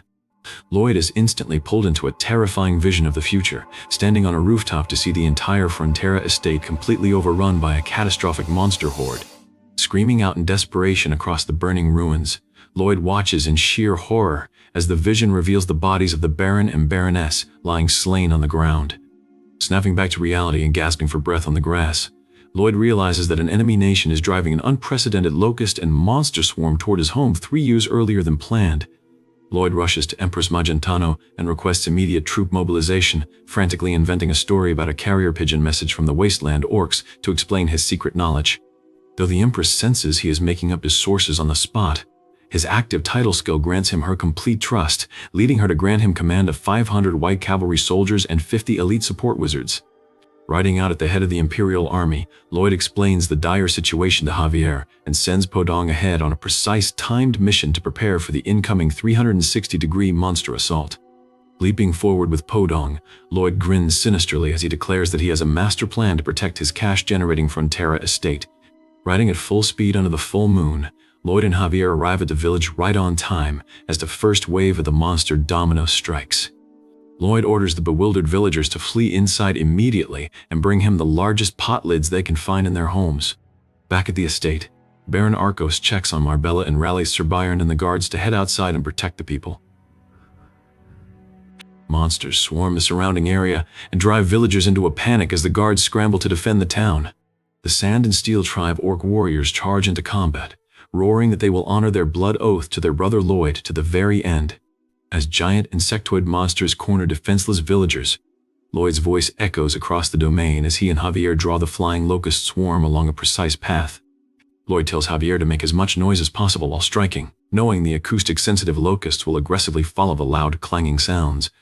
Lloyd decides to herd the swarm toward the neighboring Lacona estate as well, screaming that he refuses to lose his water bill payments and earning 54 relationship points from Javier. Shouting that Captain Frontera is coming through, Lloyd guides the massive, gathered swarm straight toward the Maritz wetlands. Instructing villagers to hold pot lids over their heads and fall back, Javier clears a path with glowing sword slashes to trap the insect swarm in a single spot. When the horse gets exhausted, Lloyd leaps onto Javier's back and rides him like a steed to maintain top speed. Lloyd calls upon Bangle and Hamang to unleash a devastating spray shot, causing a massive explosion of water and energy that utterly obliterates the locust swarm. With thousands of remaining monsters scattered across the fields, 300 elite orc warriors arrive alongside 500 white cavalry soldiers and 50 wizards to clean up the battlefield. Lloyd warns Javier that this monster domino effect never ends with a single wave and that harder trials are heading their way. After an orc warrior rescues a grateful villager, Marbella tearfully thanks Lloyd for saving everyone when his father couldn't. The system awards Lloyd a new title that induces terrifying fear in bug-type monsters, making them shrivel up instantly upon sight. The White Cavalry commander confronts Lloyd, admitting that while he respects the results, his pride is deeply hurt serving under an engineer. Knowing the commander is a prideful knight, Lloyd challenges him to a duel where the White Cavalry will become his permanent engineering corps if he wins. Lloyd pulls out his trusty shovel and sets the terms, stating that if the commander flinches from a single attack, Lloyd wins the wager. Lloyd immediately unleashes a full-power, triple-core mana blast directly at the commander, blasting a massive crater into the mountain. Seeing the commander flinch in total shock from the destructive blast, Lloyd cackles maniacally as 500 elite Imperial soldiers are officially added to his construction workforce. Lloyd leads his newly acquired engineering unit to the cliffs, declaring that this grand project will secure his domain's future and protect his sweet meal ticket. Ground-shaking rumbles reverberate across the estate as a massive herd of giant mastodons approaches in the next monster domino wave. Instead of taking heavy casualties in a direct head-on charge, Lloyd positions himself on a high white rock, while Sir Byron deciphers his flag signals for the cavalry. Executing Phase 1, Lloyd commands his team to carve a colossal relief image of a megalania into the earth to strike terror into the mastodons. In Phase 2, the White Cavalry marches forward with thunderous noise, banging their lances together to simulate the approaching footsteps of a second megalania. Panicked by the sound, the mastodon herd flees directly toward a massive earthen ditch previously excavated for the relief image. For Phase 3, Lloyd unleashes a historical battle of Salsu water trap, releasing a roaring surge of water that flushes the entire herd away and secures complete victory. The White Cavalry commander is stunned to realize that Lloyd's engineering brilliance wiped out the entire herd with absolutely zero human casualties. Spared from the usual grim horrors and grief of war, the Imperial soldiers break into joyous celebration over their safe return. When Javier notes that inventing massive custom defense strategies for every wave will cost the estate too much money, Lloyd flashes a confident smirk as he prepares his next grand plan. Moved by the absolute victory over the mastodons, the White Cavalry commander declares that he has witnessed true victory and pledges his unit to assist Lloyd with his next major engineering project. The White Cavalry commander drops to his knees before Lloyd, earnestly begging to stay by his side so he can learn from his profound strategic wisdom. Lloyd admits he was about to beg them to stay anyway, before revealing his grand new plan to construct a waterway from Lake Kapua. Javier reminds Lloyd of King Storma, the ancient legendary beast sleeping in the lake's depths, but Lloyd insists that this time they are going to deliberately wake the creature up. When vocal objections break out over the dangerous idea, the White Cavalry commander raises his hand in favor, allowing Lloyd to push the project through by democratic vote. As construction begins, Javier skeptically asks if Lloyd plans to control the mountain-sized beast, leading Lloyd to explain his thorough research into King Storma's ancient habits. Lloyd reveals that damaging a small section of the lake will cause King Storma to let out a terrifying shriek before repairing his dam, creating an acoustic defense he calls Operation Guard Dog. Javier complains that Lloyd is treating a legendary beast like a common yard dog and forcing his personal knight to fight it, while Javier worries about being treated like a dog himself. Lloyd uses system simulation mode to pinpoint the exact breach location that will awaken King Storma without causing a catastrophic flood across the valley. Deep underwater, King Storma senses the approaching humans and vows to slaughter everyone if his 500-year slumber is disturbed again. When asked if the colossal beast will be dangerous, Lloyd insists it won't be because the creature is adorable, leaving the surrounding soldiers utterly baffled.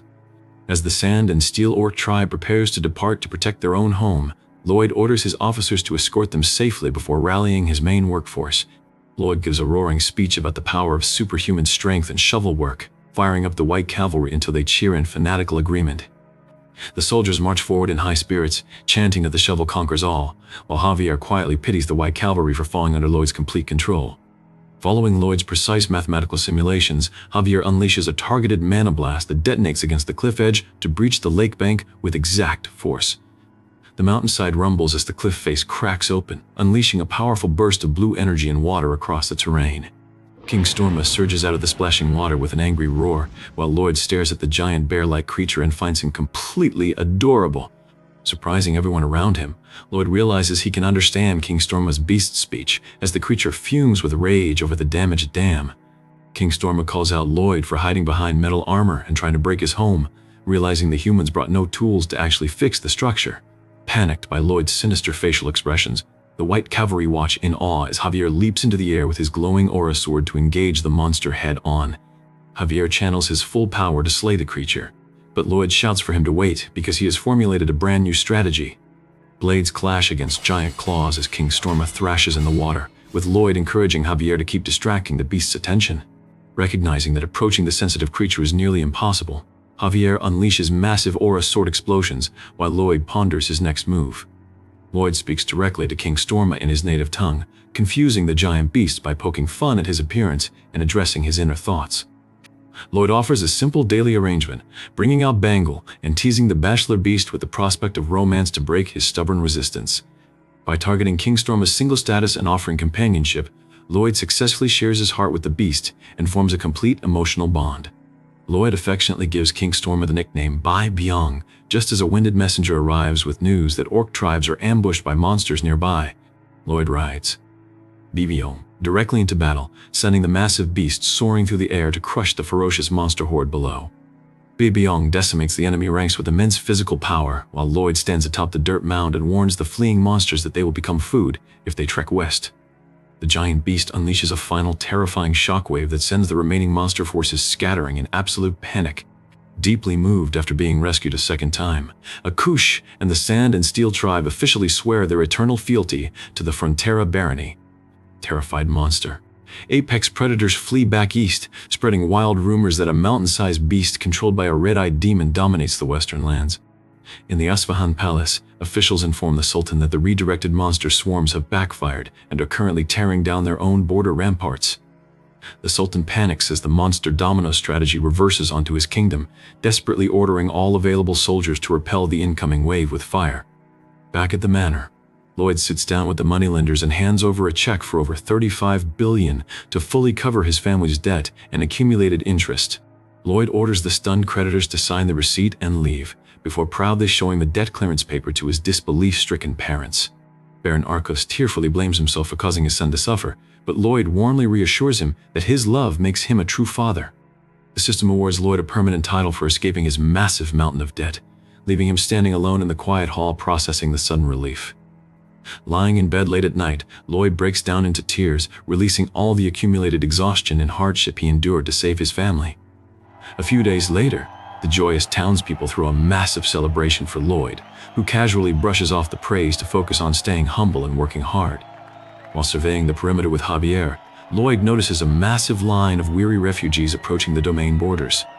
The son of a fallen chief steps forward and reveals that giant 2-meter-tall beetle monsters completely destroyed their surrounding villages. Realizing the monster domino effect has devastated the outer regions, Lloyd watches as desperate refugees kneel and beg the Frontera estate for salvation. Exited by the massive influx of arriving refugees, Lloyd grins as he calculates the massive surge in future tax revenue, leaving Javier completely stunned. Javier questions if Lloyd sees pitiful people as pure profit, while Baron Arcos and Marbella worry that current food stocks will run out in a matter of days. Lloyd assures his family that there is plenty of food available, revealing that the defeated locust swarms can be served as protein meals, which Marbella tests out herself. As temporary tents are erected for hundreds of incoming refugees, Lloyd urges Peepodong to hurry with construction so no one freezes to death. Comforting a young child who lost his family home, Lloyd boldly announces his groundbreaking project to build brand new multi-story apartments. Lloyd explains that multi-story apartment buildings maximize living space on minimal land, streamline management, and optimize heat insulation for all residents.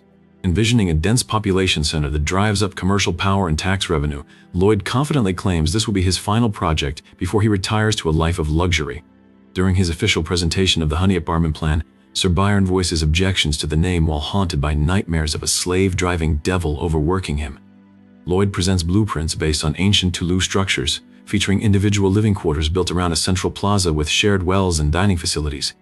Lloyd reveals that sealing the plaza entrance with a steel gate turns the entire residential complex into an impenetrable fortress city, thoroughly impressing his team. Needing extra capital for the project, Lloyd corners Viscount Lacona and offers to help him return to the academy depending on his father's willingness to cooperate. Viscount Lacona reacts with rage as Lloyd arbitrarily hikes up the water utility rates, insisting that the Viscount has no right to demand an increase. Lloyd feigns injury when lashed out at, before subtly threatening to write a letter to the Empress detailing how 17 nearby estates were destroyed. Cornered by the threat of royal intervention, the terrified Viscount screams out in desperation and begs to know how much money Lloyd wants to preserve their friendship. After Lloyd presses him to name his price increase, the panicked Viscount breaks down and agrees to a staggering 50% raise in water fees. Lloyd forces the rate up to 5 times the original price, while Javier feels like a criminal extortionist until Lloyd gleefully reminds him that he was an active accomplice. Now a sword master, capable of controlling all his senses, Javier insists he no longer needs lullabies to sleep, only to immediately return later begging Lloyd for sleep. "Hygiene, help!" Lloyd uses system simulations to run endless structural tests, declaring that his drive to keep trying until it works is at maximum level. Lloyd orders Count Cremo to mobilize all available doctors, stonemasons, and carpenters while purchasing massive supplies of cement materials and grain. Meanwhile, at the royal palace, Javier delivers a formal letter from Lloyd to Empress Magentano, shocking the entire court with its bizarrely aggressive wording. The letter sarcastically praises the Empress's greatness while boldly claiming Lloyd lacks the money to properly care for her subjects as she would wish. Empress Magentano flies into a rage upon realizing Lloyd is demanding 3 times her intended budget allocation to construct multi-story residential fortress cities. Recognizing that Lloyd's fortified apartment city will permanently defend her eastern borders from monster attacks, Empress Magentano formally approves the massive funding grant. Back at the estate, Lloyd wakes up from a nightmare in a cold sweat, collapsing in sheer terror as he remembers that worker salary payout day is fast approaching. Javier rushes into the room waving a 3 billion coin check from the Empress, instantly reviving Lloyd with a financial heal that sends him leaping out of bed ready to dig dirt. With massive royal funding secured, Lloyd initiates the final structural stress test to prepare the groundbreaking site. Laughing wildly with his team, Lloyd presents his newly engineered concrete mixer truck designed to keep cement from hardening or separating during transport. Construction officially begins as Paybong operates the concrete mixer truck to pour the foundation across the site. Officer Greg shouts strict instructions to pour cement evenly around the rebar, while Bai Byong steps in as a giant living crane to handle the heavy high-rise lifting. Leaving Sir Byron to oversee site completion, Lloyd turns his attention to designing a coal-driven steam heating system to warm the multi-story complex. Lloyd spends sleepless nights running endless simulations, frustrated to find that standard insulating materials fail to keep the upper floors from losing all their heat. Recalling a legendary battle where Javier fought a dragon, Lloyd realizes Javier was completely unfazed by the dragon's fiery breath because he was wearing armor made from hardened Elenzia tree sap. Determined to solve his apartment heating issues, Lloyd identifies this rare sap as the single strongest insulating material in the entire world. Javier warns that elves deeply despise humans and have refused to interact with anyone for over 500 years, but Lloyd casually reveals his intention to simply rob them instead of asking nicely. Deep in the snowy wilderness, the duo approaches the mysterious Everglow forest as Javier continues to express his utter exasperation with Lloyd's shameless schemes. When Javier suddenly sneezes in the quiet woods, Lloyd smugly mocks him while boasting about his own handsome face, sparking a hilarious argument between them. Javier shushes Lloyd and warns him to hold in his breath as they press deeper into the forest toward the sacred Elenzia tree. Alerted by the noise at the entrance, hostile elven archers instantly ambush them, but Lloyd smirks as he welcomes the sudden acceleration of his plans. A volley of lethal arrows rains down upon them, forcing Javier to leap into action with his glowing sword while the elven warriors gasp in shock at encountering a true swordmaster. Lloyd intentionally draws enemy fire by shouting that the handsome man is the real prize while he is just a gopher, leaving Javier to parry endless deadly strikes from the elven archers. Knowing that elves hold sacred reverence for nature, Javier strategically maneuvers his defensive strikes so he can repel the aggressive archers without harming a single plant or living warrior. While Javier keeps the main elven force fully engaged, Lloyd slips away through the underbrush to execute his own twisted operation. Activating his upgraded Energizer skill to boost his stamina for 20 straight minutes, Lloyd pushes forward through the dense terrain while Javier holds off the pursuing squads. Surprised by Javier's immense combat prowess, the elven captain Malika steps forward with her dragon hunter bow to personally put an end to the intruder. Malika unleashes a series of devastating sniper shots, forcing Javier to marvel at how her raw physical strength and precision can pressure his aura sword. Bound by Lloyd's strict command not to kill any elves, Javier focuses entirely on defense while desperately trying to break past them to rejoin his master. Meanwhile, in a nearby cave, Lloyd is caught in the act of uprooting precious forest roots, infuriating the surrounding elven guardians who brand him a filthy villain. Cornered at arrow point, Lloyd pulls out a screaming mandragora plant he picked along the way and menaces the elves by threatening to burn it alive over an open flame. The elves shriek in absolute horror as Lloyd evil-mindedly threatens to drip his own saliva onto the sacred root, forcing the traumatized archers to back away in disgust. Using the defiled plant as a hostage shield, Lloyd forces the weeping elves to back up step by step until he successfully escapes out of the cavern. Reaching the open forest, Lloyd notices the surrounding elven archers looking pale and hollow-eyed while clutching their empty stomachs in pain. Lloyd realizes that because the monster domino drove all game away and elves strictly refuse to eat plants, the entire tribe has been starving for weeks. Javier finally carves a path through the weakened encirclement, only to find the starving elven squads collapsing from pure exhaustion. Malika tries to muster her remaining strength to fight on, while Javier rushes toward the sacred Alenzia tree to ensure Lloyd's safety. Arriving at the giant tree, Javier is stunned to find Lloyd casually grilling juicy pork over a campfire, letting the heavenly aroma waft toward the starving elves. The irresistible smell of sizzling meat instantly breaks the elves' will to fight, prompting Lloyd to warmly invite the famished warriors to sit down and eat their fill. As Malika and her squad tear into the food, Lloyd subtly points out that the young elven children back home will be the first to starve if their food crisis continues. Lloyd offers the elves an unlimited supply of fresh pork in exchange for a monthly portion of Alencia tree sap, assuring them he will teach them how to extract it safely. The elf chief initially refuses the offer, recalling his past memories of human greed and declaring that his people will never trust a human word. Watching the deal stall, Lloyd reflects on his past life as Suho Kim, remembering how buying high-quality beef for a classmate had created his very first true friendship. Applying that exact lesson, Lloyd unveils a platter of premium, glistening beef that emits a radiant glow, immediately mesmerizing every hungry elf present. Overcome by the heavenly taste of beef, Miura and the elven warriors overrule their chief's objections and eagerly accept Lloyd's proposal on the spot. With a steady trade agreement established, Lloyd hands over the meat supplies and returns home to resume work on building 101 and 102 of the Honey Apartments. Lloyd worries about the freeze-thaw phenomenon where trapped water and sub-zero concrete could compromise the structural integrity of the entire building. Thanks to the remarkable agility and speed of their new elven partners, construction finishes ahead of schedule just as the very first snow of winter begins to fall. By coating the heating pipes in a mixture of Alencia sap and soybean oil, heat successfully flows all the way to the 8th floor, allowing Lloyd to proudly order the immediate move-in of the refugees. As the first snowflakes begin to fall over the estate, Lloyd commands Sir Byron to prioritize families with young children, the elderly, and the sick for immediate move-ins into the freshly built apartments. Lloyd explains that any remaining refugees will be temporarily placed in single ondols so that they feel deeply indebted to the territory, making them far more willing to work off their debt once construction resumes. Observing Lloyd's tireless leadership, Javier realizes he can no longer bring himself to dislike his master right as the distant blare of trumpets heralds the arrival of the Empress's royal messenger. The royal envoy publicly commends the Frontera barony for its extraordinary bravery in halting the eastern monster invasion, officially declaring that the realm is being promoted to an independent county. The messenger proclaims that for successfully fortifying the eastern border into an impenetrable stronghold, Frontera County is now completely separate from Cremo County. With the imperial court pledging full resource backing, all neighboring eastern domains, including Viscount Lacona's lands, fall directly under Lloyd's administrative domain. Meanwhile, inside the imperial palace, court nobles continuously chant, "Long live the Empress," frustrating the sovereign who grows tired of their repetitive theatrical displays. Back at the estate, Viscount Lacona rushes in and bows frantically before Lloyd, lavishing him with desperate praise to stay on his good side after years of mocking his family.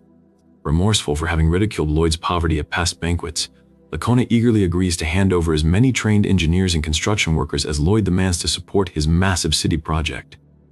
Deep in the snowy refugee camps, displaced farmers sit in gloomy silence, feeling completely useless and ashamed that they are forced to live off the barony's charity without contributing any real labor.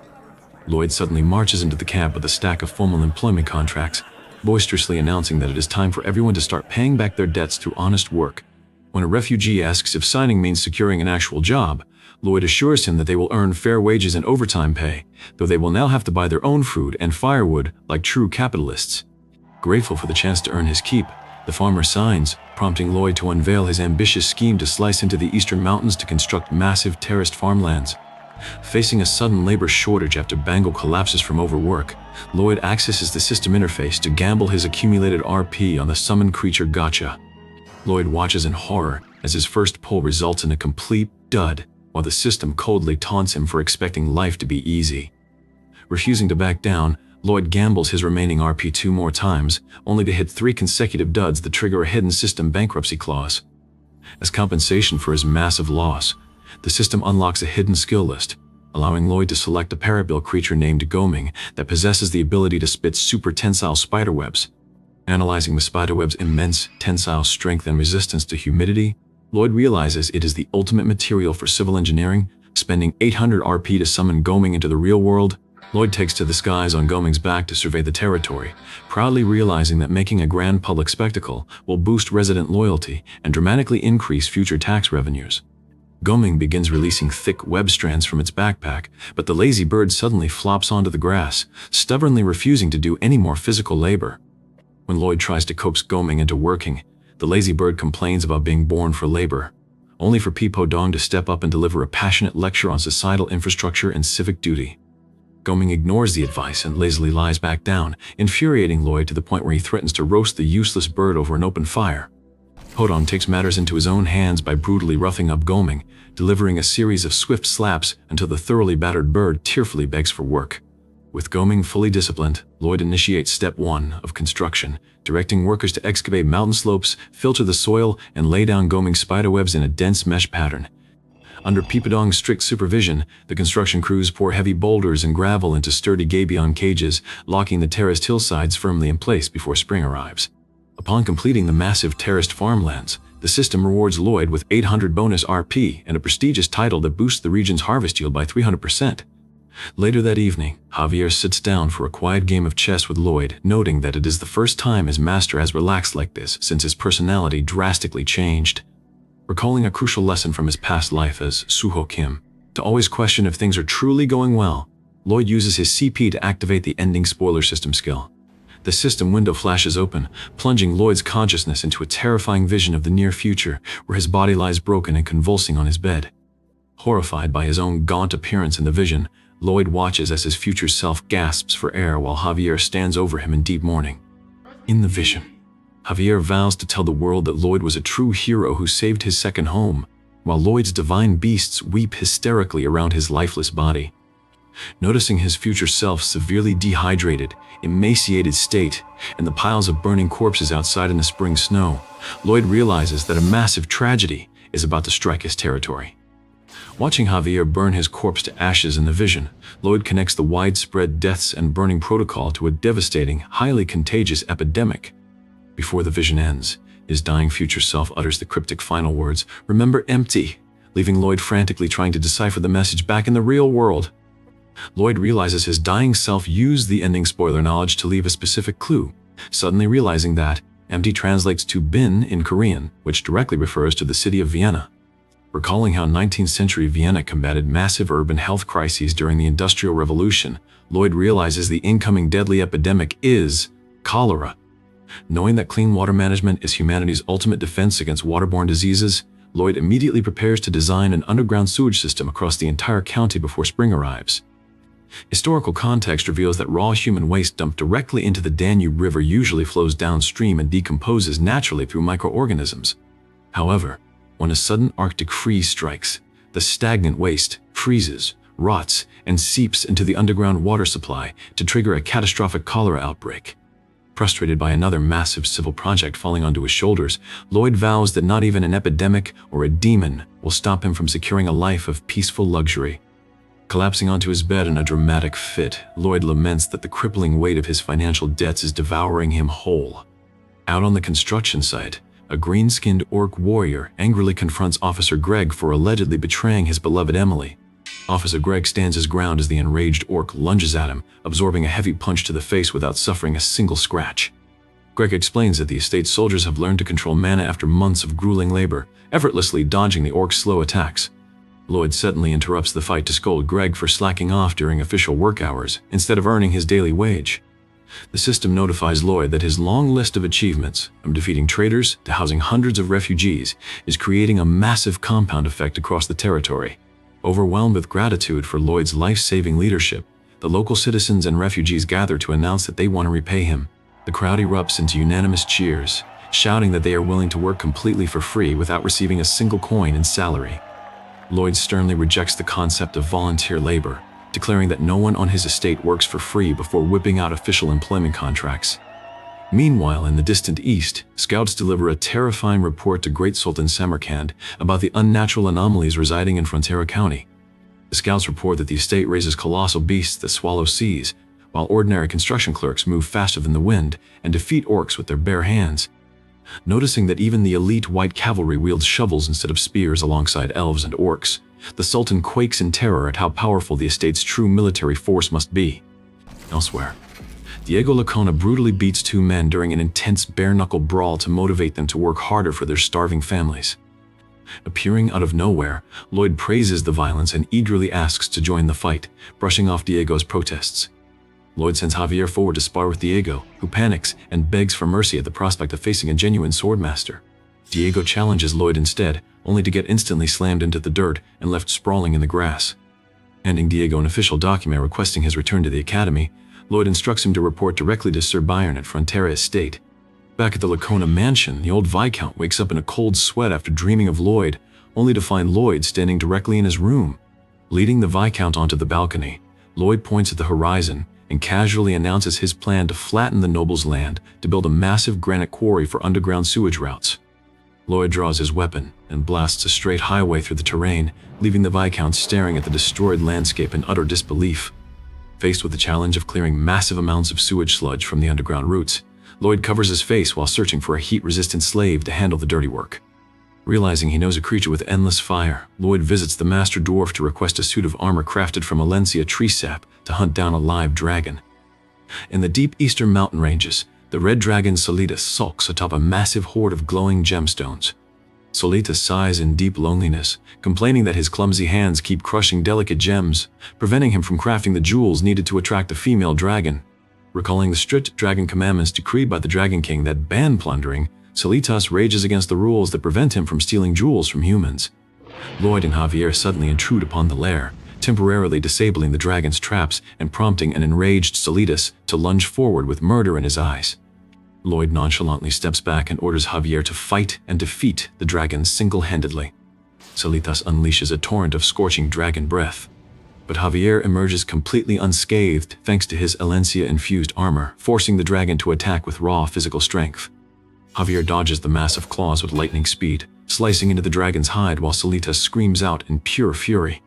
Demonstrating his high swordmaster rank, Javier uses airborne footwork learned from the elves to create mana footholds in midair, leaping around the stunned dragon. Unleashing a massive aura blast, Javier strikes Solitas with a blinding explosion of blue light, sending the heavy beast crashing into the cavern floor. As Javier continuously pokes and pummels the bruised beast, Solitas breaks down and begs the swordmaster to stop the agonizing beating.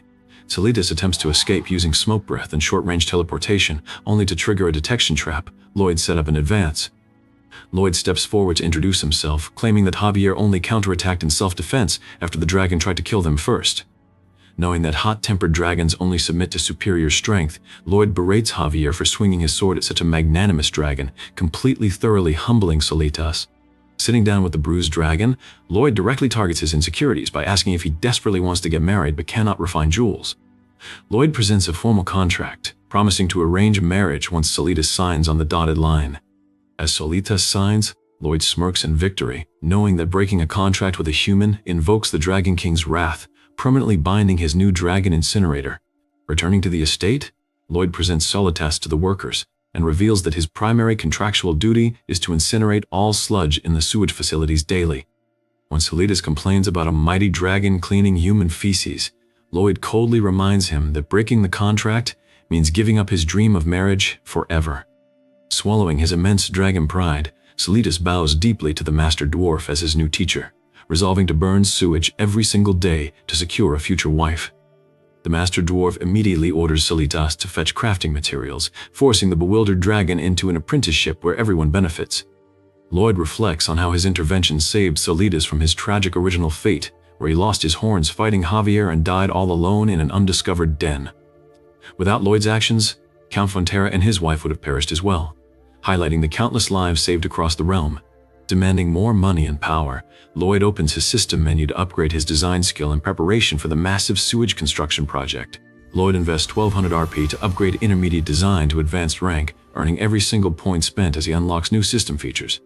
Unlocking the exclusive construction guideline feature, Lloyd activates the system option to see how it works on the terrain. A giant holographic projection lights up the landscape, instantly showing Lloyd a visual guide that will cut his personal workload in half. Testing the system under the moonlight, Lloyd directs Javier to dig along the projected green lines while checking if the guidelines function outside the lit areas. Exasperated by the glowing projection, Javier asks if Lloyd is going to claim he was a genius of illusion magic all along. When Lloyd asks which story Javier prefers to believe, Javier deadpans that he will stick with the illusion story as well. Javier emphasizes that satisfying his curiosity doesn't matter as long as Lloyd saves everyone in the county, prompting a genuine expression of gratitude from Lloyd. Groundbreaking on the massive sewer system officially begins as construction crews shout their safety motto to avoid injury on the job. Watching the workers dig like maniacs, Javier marvels at their insane energy, while Lloyd prepares heavy tools to dig out the main underground channel. The workers find Lloyd's terrifying projection guidelines so intensely motivating that they dig at double speed, leaving Javier questioning what turned them into complete lunatics. After 3 months of heavy spring rain, small and main sewer channels progress rapidly, leading Lloyd to plan a sludge treatment facility out near the fields. Ignoring concerns about the nearby mastodon herd, Lloyd goofily messes around while managing site layout duties with his divine beasts. Podong suddenly alerts the crew to a strange discovery in the dirt, uncovering a heavily decomposed mastodon corpse. Inspecting the foul remains, Lloyd realizes this bizarre event never happened in the original story, as dark energy stirs around them.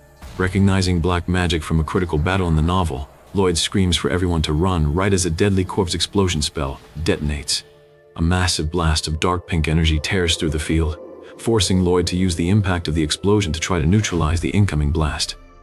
Observing the distant explosion from his room, Solitas detects necromancer sorcery, but smugly decides Lloyd can handle it himself as the monster moves toward him. As Bebong wakes up in terror, a colossal, pale undead beast with glowing eyes bursts out from the swirling smoke. Undead, mastodons reanimate en masse from deep underground, forming a massive zombie herd that charges directly at the construction site. Sir Byron and the White Cavalry prepare to make a desperate last stand, but Lloyd urgently orders a full tactical retreat to save lives. Sensing the imminent danger, Lloyd orders Baton to charge forward and slow down the advancing undead herd.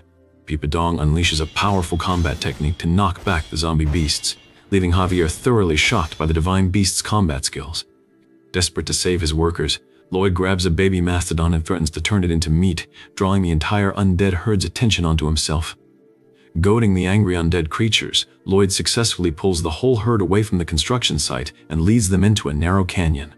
Recalling the line from the novel about mastodons being fiercely protective of their offspring, Lloyd confirms that the parents will fight for their young even as zombies. While Goming sings in the trees, Javier uses red sunflower seeds to coordinate a fast-paced rescue run toward the canyon. Trapped against the canyon wall, Lloyd discharges massive blasts of energy, but the overwhelming numbers of undead beasts threaten to crush him.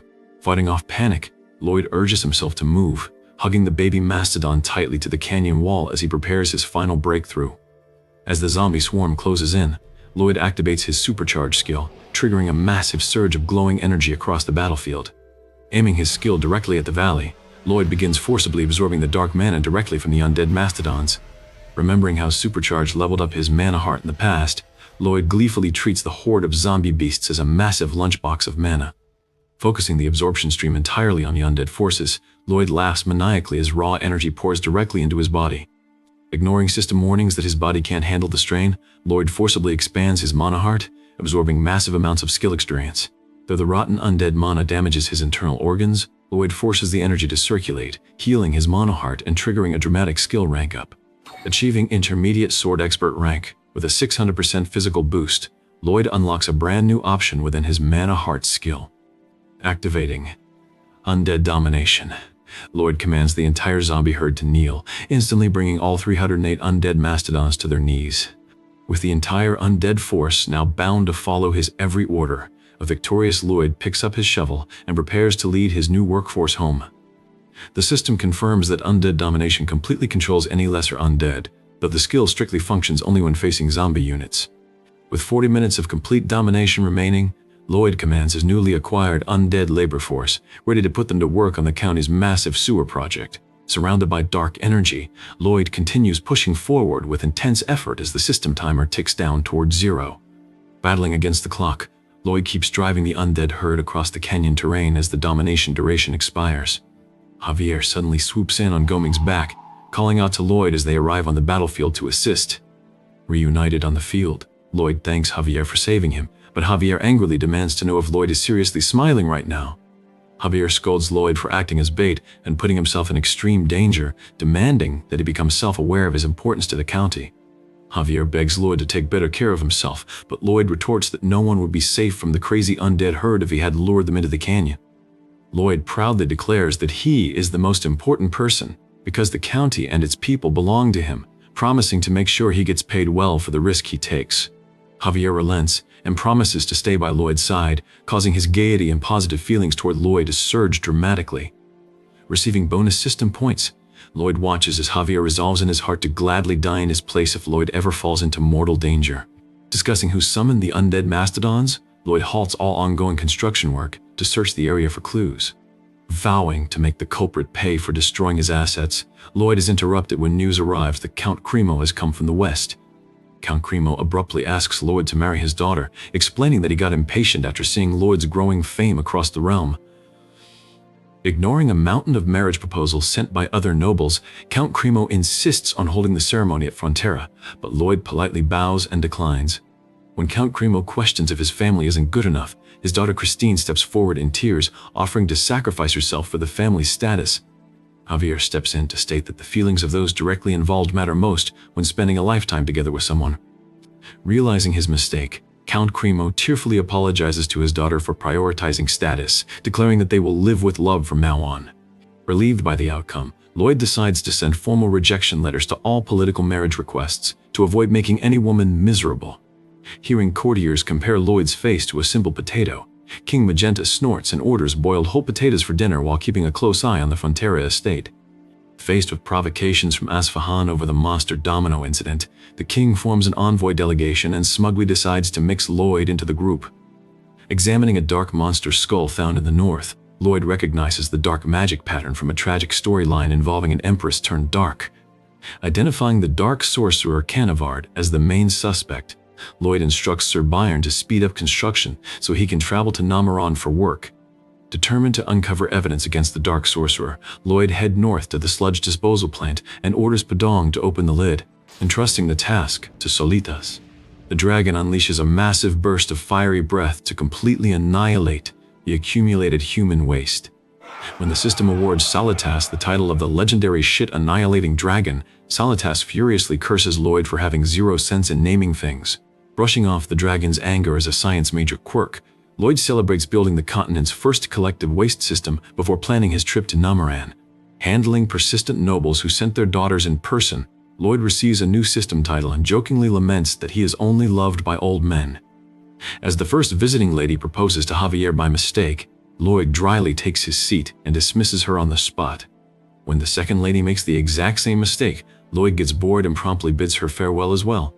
The third candidate enters and introduces herself as Siluria Namaran, prompting Lloyd to recognize her as a tragic figure from the novel. Knowing she sacrificed her life in the original story, Lloyd asks if Namaran is facing a sudden influx of refugees, catching her completely off guard.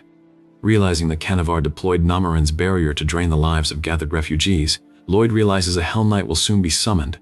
Panicking over the impending annihilation of the whole area, Lloyd travels to the site and finds Javier looking through a basket of love letters. When Javier asks if Lloyd received a single letter, Lloyd plainly says no, prompting Javier to offer him one of his own. Focusing on civil engineering to investigate Cannavaro while earning money through construction, Lloyd vows to show his enemy what it means when the first to strike wins. Spotting Mr. Cannavaro in the city, Lloyd grinds his teeth and vows to crush the hypocritical bastard like an aluminum can. Arriving at the local count's estate, the host praises Javier's noble demeanor by mistake before his daughter corrects him that the person beside him is Lord Lloyd. Defending Lloyd's honor, the lady scolds her father and explains that Lloyd came to fix their crumbling landslide terrain, not for marriage. Lloyd and Javier secretly discuss the go-ahead demon pattern spotted on Cannavaro's guard, confirming its dark origin. To their utter shock, Lloyd and Javier walk into the market only to find vendors openly selling the demon pattern for 20 copper pieces. Learning that the pattern signifies a popular wandering minstrel, Lloyd realizes investigating the barrier is getting tougher and refuses to let anyone he knows die. Javier offers to handle the infiltration himself, promising to succeed, while Lloyd prepares mechanical slope anchors to stabilize the collapsing terrain. While studying the terrain for wedge lock bolts, Lloyd overhears workers gossiping about a new beauty running a local distribution station. Pushing through the crowd to see the beauty, Lloyd stares in total disbelief as he finds Javier standing on a platform disguised in full women's clothing. Lloyd puts a hand over his chest and deadpans his respect for Javier's extreme operational fetishes, while Javier insists it is strictly part of the mission. While Javier handles preparations inside, Lloyd inspects the expected slope rupture line and unearths a human skull buried in the dirt. Discovering multiple skulls buried 5 meters deep across the landscape, Lloyd realizes with horror that the dark ritual sacrifice is already set up. Inside the enemy hideout, Cannavaro boasts to his followers that their grand plans will occur right on schedule, oblivious to Lloyd examining the sinister black magic cast directly onto the buried skulls. Realizing this cursed array is designed to trigger Namoran's barrier and usher in the Hell Knight's descent, Lloyd gleefully vows to ruin their plans before unleashing his mana. Lloyd channels his energy into a massive purification blast, completely cleansing the dark curse from the buried skull in an instant. Scanning the purified bone, Lloyd's eyes widen in sheer disbelief as the system estimates a 500 million gold crystal inside, matching Sir Bayern's entire annual salary. Realizing every buried skull holds the exact same treasure, Lloyd breaks out into an unhinged, villainous cackle across the empty hills. Javier watches in utter disbelief as Lloyd frantically digs up the earth like a madman, far more excited about pulling literal money from the ground than stopping the dark ritual. As his system skills level up, Lloyd hoists a massive sack over his shoulder, cackling that he has amassed 30 Bayerns worth of sheer wealth. Catching his breath after the grueling dig, Lloyd triumphantly plans to raise Sir Bayern's salary slightly and force him to work for 20 straight years. Kneeling over the remains, Lloyd sincerely thanks the deceased for blessing him with 1 Bayern per minute, promising to relocate the skulls to a sunlit grave where they can finally rest in peace. Back at the manor under the full moon, Javier tries to explain why he was forced to wear women's clothing, but Lloyd teasingly cuts him off, claiming everyone is entitled to their personal preferences. Javier insists he was simply maintaining cover since the city knows he is a foreign knight, snapping in exasperation as Lloyd continues to question when he developed such a strange hobby. Ignoring the teasing, Javier reports that he successfully breached Cannavaro's mansion, revealing that the seemingly diligent noble is hiding something deep beneath layers of locked basement doors. Deep inside the mansion, Cannavaro stares in sheer panic at his empty vaults, discovering that every single stored reserve of Noctanium has vanished into thin air. Faced with an uprising from his frantic co-conspirators, Cannavaro desperately assures them that he has a backup plan and that the Hell Knight's descent will proceed regardless. In his female disguise, Javier arrives at the gate, leaving the cult guards mesmerized by Ms. Javier as they eagerly swing the doors open for him. Suppressing his mana to blend into the shadows, Javier glides past the outer guards and violently blitzes through the inner security patrol. Reaching the sealed doors of basement level 2, Javier analyzes the intricate mana sequence lock, recognizing that a precise flow of energy is required to open it. Out on the slopes, Lloyd continues unearthing hidden treasures, while Javier channels his aura into the door lock until the system window confirms it is officially unlocked. Breaching the dark, quiet corridor, Javier charges into the depths and instantly unleashes a surge of sword aura against the elite undead guardians lurking inside. Noticing these monstrous undead possess vastly superior strength compared to the canyon herd, Javier draws his sword and lunges directly into the fray. Swarmed by massive green-skinned flesh monsters, Javier carves through the first wave and kicks open the inner chamber door with a glowing blade in hand. Executing rapid blinding sword slashes, Javier shreds through the remaining guards and corners a trembling cult undertaker pleading for his life on the floor.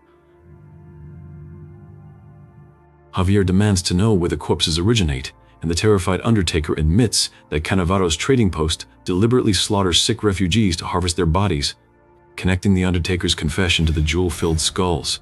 Lloyd ungrounded, Javier cold-heartedly brands the man an accomplice and cuts him down without hesitation. Knowing the cult will soon realize their underground lair has been compromised, Javier rushes out to inform Lloyd and launch an all-out assault on the trading post. Inside Namaran Town Hall, Cannavaro forcibly triggers his magic array, draining the vital mana straight out of every citizen and leaving the populace collapsing in agony. As the townsfolk cry for help, Lloyd confronts the dark guards, who mock his shovel and treat him like an invisible nuisance.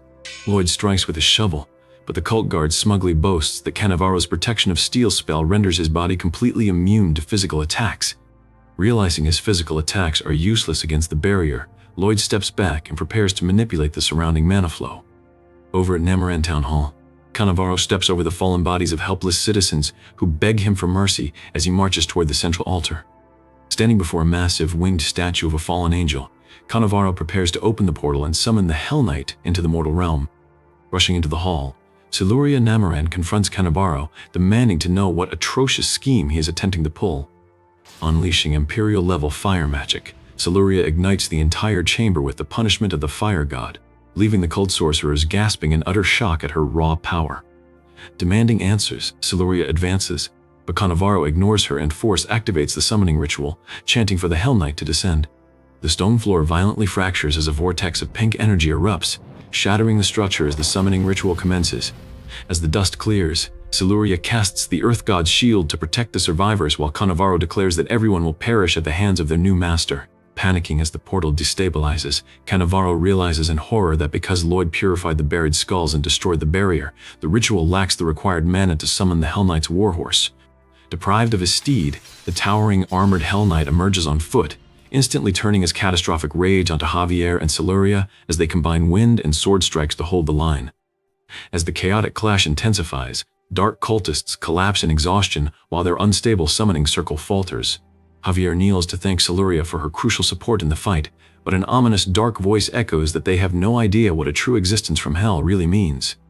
Revealing his true identity, Xerexius introduces himself as the first corps captain serving the ruler of hell and challenges the defenders to a duel to settle the victor. Announcing himself as Javier Asrahan, a knight of Frontera, Javier leaps into the air with a glowing blade to clash head-on against the demonic captain. Thoroughly enjoying the high-speed battle, Xerexius laughs maniacally as he trades brutal slashes against Javier's sword aura. Predicting Javier's airborne movements, Xerexius lunges forward to trap the swordmaster before he can land another clean strike. Exuding a suffocating dark aura, Xerexius blocks Javier's internal mana flow and delivers a devastating blow, bidding him a cold farewell before the final strike. Lloyd suddenly intervenes, pressing a sharp blade against Cannavaro's neck and threatening to decapitate the summoner on the count of 3 to banish the demon back to hell. Sensing a strange, otherworldly presence radiating from Lloyd, Xerexius hesitates while Lloyd yells for Javier to stay down and rest. Lloyd charges forward with a flaming strike, mocking the demon's claim that touching dark hellish mana will contaminate his heart and cause instant death. Reminding the shocked demon that his body has already purified dark energy countless times, Lloyd activates a special human lock as his mana heart temporarily absorbs Xerexius's overflowing power. Swapping heavy strikes with the demon, Lloyd manages to hold his ground, surprising Xerexius with how rapidly his body recovers from damage. As Xerexius attempts a sudden teleportation maneuver to break away, Lloyd clings to him while pushing his dark mana purification limits to the absolute brink. Invoking a special contract clause, the system messenger delivers personal advice to Suho Kim, commanding him to sing at the top of his lungs to secure victory. Lloyd belts out loud, Christian hymns with horrific, ear-splitting pitch, causing Xerexius to scream in agony as if iron nails were scratching his brain. Realizing that demonic entities are utterly defenseless against tone-deaf holy hymns, Lloyd continues singing wildly while Javier charges forward to capitalize on the opening. Javier unleashes a massive, full-power aura blast straight through the distracted demon, sending a devastating beam of energy through the hall.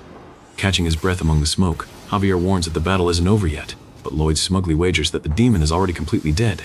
Executing 3 consecutive aura blasts into the lingering dark mist, Lloyd continues siphoning and purifying every last drop of the Hell Knight's remaining mana.